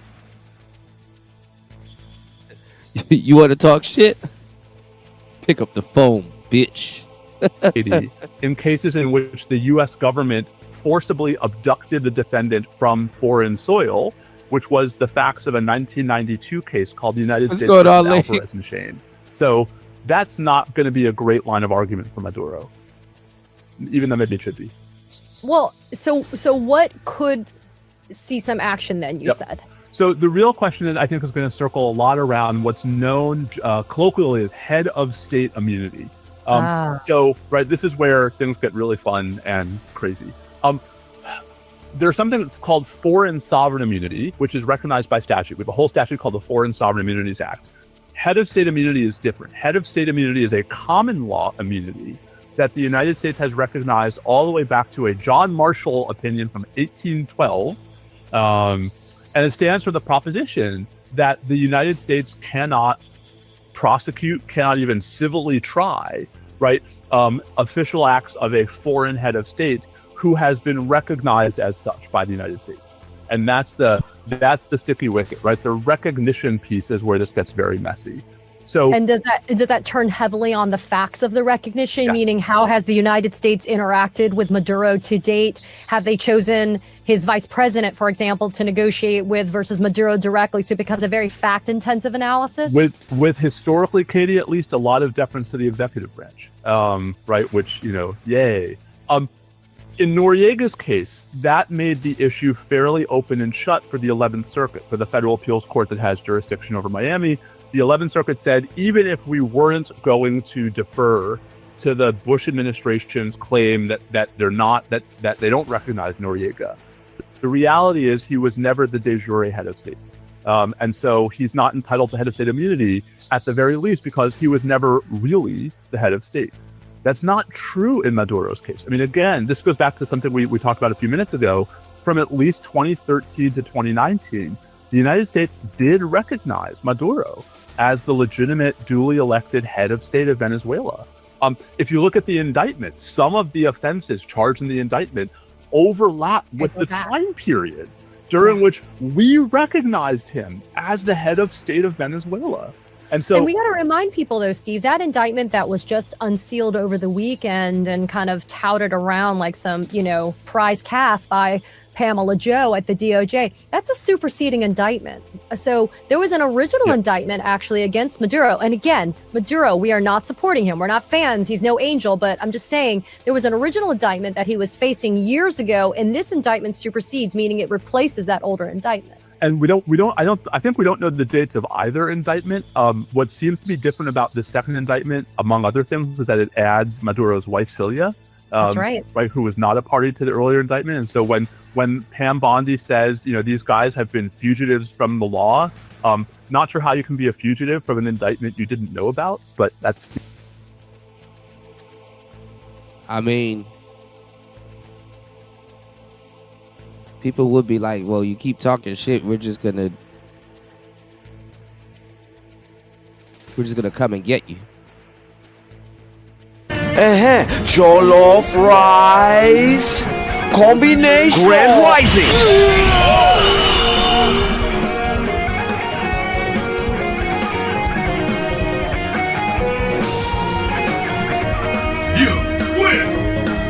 You know, while you've been sipping on that satanic nectar you call bottled water, I've been decalcifying my pineal gland with triple ionic distilled counter reverse osmosis diffused alkaline Kangen water, which can be yours for 2 easy payments of $49.99 per ounce. Call now to get what on earth he just said. Also, Hillary Clinton is a clone.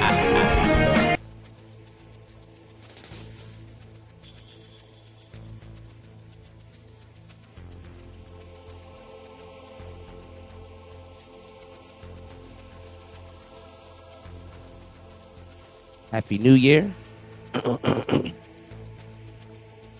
War Master had his first successful ride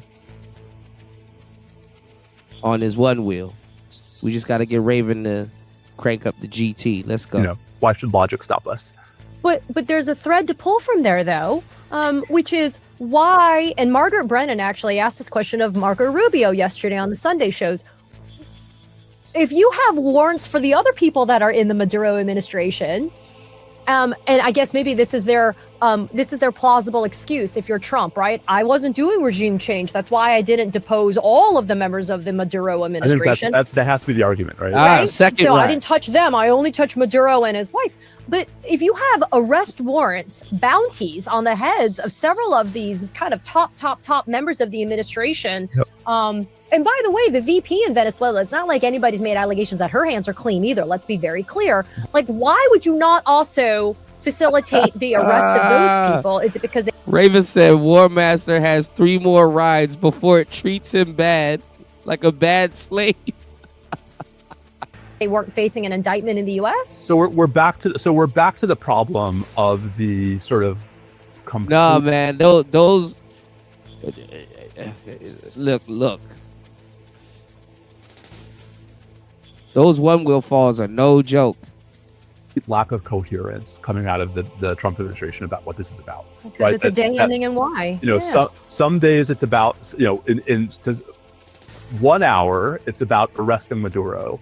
The next hour, it's about regime change. The next hour, it's about oil. Right? And like, these are very, very different arguments that would have very different consequences. I will say, like, that we didn't arrest other people is probably a political obstacle more than a legal one, right? The real question that's going to come up in the Maduro prosecution is how can we prosecute someone who, for at least much of the indictment period, we viewed as the legitimate head of state of a foreign sovereign. And even if they're committing criminal activity. So historical, that doesn't matter. I mean, part of, Katie, part of why there was a movement after World War II to create meaningful international criminal responsibility, even for heads of state, is because it was understood that domestic legal systems usually lacked the capacity to hold foreign heads of state criminally liable. Right? That this is why you needed the Nuremberg War Crimes Tribunal, the Tokyo War Crimes Tribunal, the International Criminal Court. So, unless we're going to sort of turn tails on this entire doctrine, a lot of the Maduro case is going to turn on which acts he's being prosecuted for that post-date his derecognition, and whether derecognition even matters. I mean, there hasn't been a case like this where you had someone who was for period number 1 a recognized head of state, and then for period number 2 a non-recognized head of state. That's a novelty that's going to cause a lot of, I think, uncertainty and mischief in the pretrial proceedings in this case. Okay, I mean, I don't want to be totally weird about this, but it also kind of reminds me, it smacks a little bit about the presidential immunity analysis too, right? Does it fall within the perimeter of the conduct that you're doing as president? Does it not? I mean, part of that was just... War Master said, I bought wrist guards, elbow and knee pads, pause. I don't want to be in pain for days like, man, listen, the impact alone, it's not even the road rage, War Master. The road rash is one thing, but the impact alone, Lord have mercy. Are you president? Are you not? But okay, so let's take a little bit. Let's pull on another thread. Can I just say one thing about that, Katie? I mean, I think yeah. Is that weird that I brought that up? It is worth not sleeping on the possibility that now a defendant like Maduro can point to John Roberts' majority opinion in the Trump case and say you get immunity as president, right? And for even more. All right, guys, my voice is tapping out again, but actually, before we get up out of here, I want to show y'all something real quick. Some gear corn. I want to show y'all some gear corn real quick.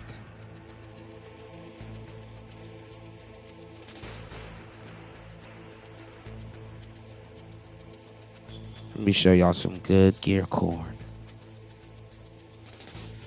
Y'all know I used to love ATEM, right? Check this out. I want one of these so bad. Hold on.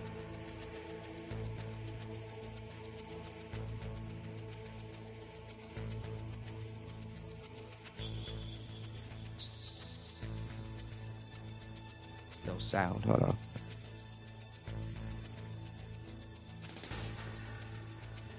Just released a major update to their Rodecaster series, and I'm actually using it right now to control all of the tech, the cameras, the live switching, the audio. Everything that you see right now is being controlled by this guy right here that you can see from this top-down shot. This is the brand new Rodecaster Video S, and it's essentially a more compact version of the original Rodecaster Video, but it has a couple less inputs and outputs, and it's way more affordable at $499. This one little unit can replace your video capture card, your audio interface, your video switchers, and much more. It handles all of my audio processing, all of my overlays and video transitions, and even sends a clean feed straight to my computer for live streams or video calls and can simultaneously record ISO channels of every single camera that I have right now in my scene. Now, if you saw our original review about the Rodecaster video, you know truly how insanely powerful this thing truly is.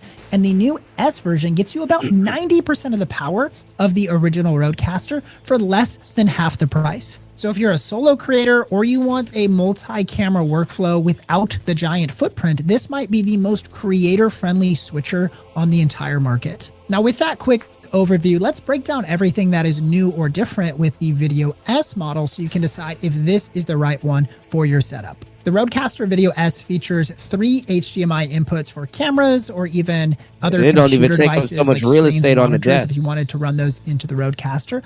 Also features 1 USB-C input that you could use for webcams or different USB-C style microphones. Right now, I'm actually using it right here with my Hollyland Lyra webcam, which interchanges pretty nicely with my other Sony cameras. We got a Sony a7 IV over here, FX3, and then the USB-C input is the Lyra. And if you want to get a little crazier, this is NDI capable. That stands for Network Device Interface. And NDI basically lets you send video over your Wi-Fi or Ethernet network instead of... When I was teaching y'all this shit, I got kicked out of the manosphere. Y'all rather hear a white man say it. having to hardwire everything in with HDMI cables. This means that you can add video sources just by connecting them to your network. And it also lets you control PTZ cameras over the network, or even if you wanted to like use your iPhone as a wireless video source, you can do that with this system, all without plugging anything in directly to the Rodecaster Video S. On the back of the unit, we have 2 XLR style combo jacks that you can also kinda have overkill, though. 1/4-inch inputs into, and these are world-class preamps. You're going to be able to power even the weakest style microphones. I grabbed one of my cheapest microphones for this video, the Fifine AM8, which doesn't have the greatest XLR preamps, and it powers this microphone just fine. Now, this unit also has built-in wireless audio receivers, so you can pair some of Rode's wireless microphones directly with the unit.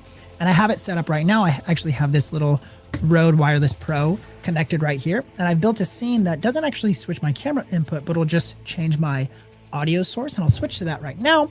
And now you're not hearing the podcast audio, you're hearing the Rode Wireless Pro audio. So if I get up and kind of walk around my scene, it should be capturing all of this audio wirelessly, which is so cool. Like sometimes we'll do mastermind events or webinars where we'll have team members positioned in different parts of an arena or even like a house. Like we'll use our content director's house at times. Yeah, We'll I have think people in so, different Raven. bedrooms just making content, and you could connect all of these different microphones wirelessly.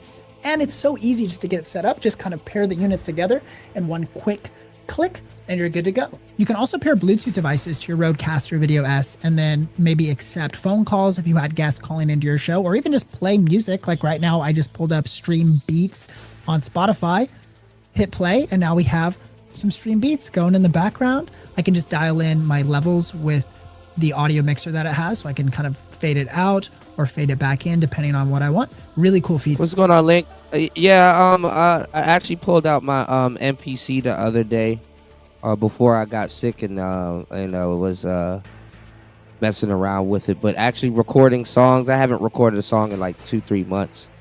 I got like a bunch of unfinished tracks that I needed to add certain stuff to. Sure. There's also 1 HDMI output for program. I know, War Master. Imagine running an Xbox off of this. You could just plug in one of the Xboxes, the HDMI from the Xbox into the switcher, and just hardwire that shit right into the Streamlabs or OBS, monitoring. So right now I actually have it set up with one of my video monitors up here, and I'll show you some Well, B-roll of StreamYard. that. And what this allows you to do is see whatever camera is live at any given time. And you can also switch it to a multi-view mode where you view every single input and even some of your audio levels all in one place. Yeah, and this is Skylink, pretty I was looking familiar it if up. you've ever used different switching softwares before. It'll kind of look like that same interface. This version also features internal storage of 20 gigabytes, and this is a great feature for storing different media on So you wouldn't need a capture card. your Rodecaster. So like right here, I'll switch over to my screen recording. I have different like videos saved, backgrounds, PNGs, things that I could use for my production. And that's great. So you don't have to offload media via like an SD card or anything like that. It actually has that built-in 20 gigabytes of storage.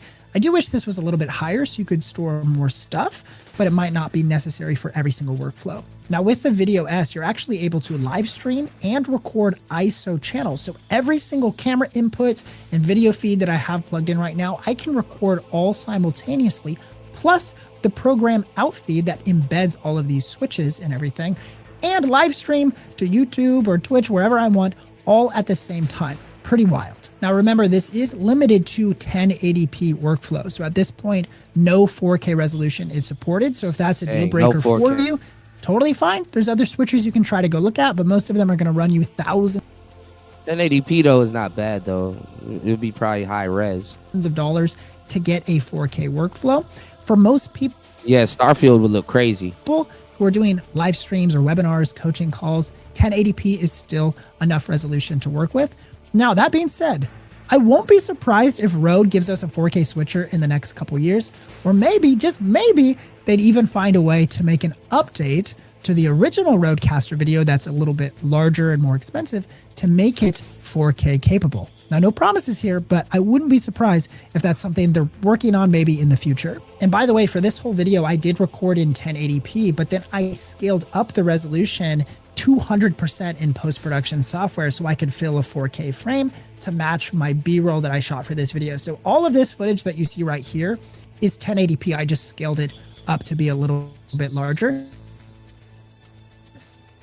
to match with what my other B-roll is, and honestly, I think it retained the video quality very well. Now, a quick rundown of some of the differences between the Rodecaster Video and Video S. What the S version keeps is you get the same user interface and experience, so all the layout and design is going to feel exactly the same between both of the units. You also get the same preamps and audio processing, and it's world-class. I mean, this really feels like a Rodecaster audio interface paired with a video switcher. You also get the same auto switching features, so you can have multiple speakers and pair different video inputs with audio inputs. All right, y'all know I gotta stop showing y'all this shit because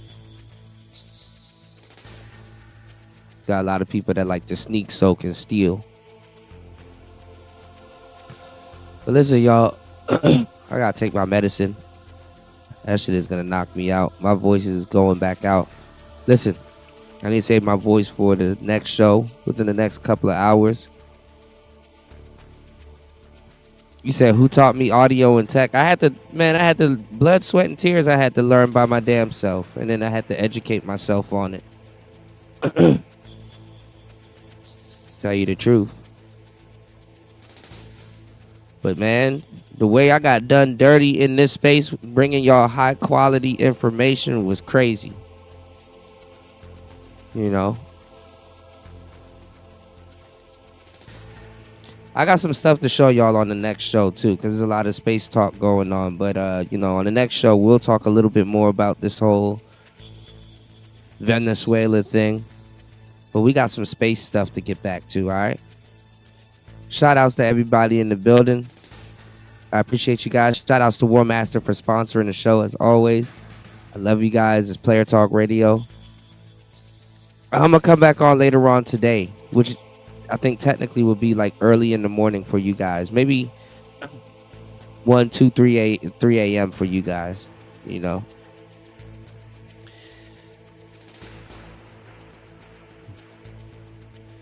Player Talk Radio. Special Lebanese ancestral push.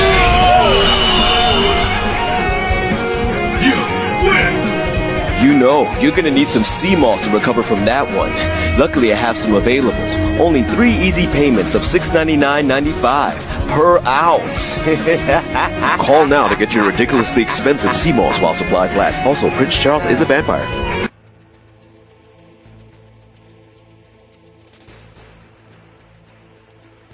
Oh man, I gotta revamp this whole thing. All right, shout outs to everybody here. I love you guys. It's Player Talk Radio.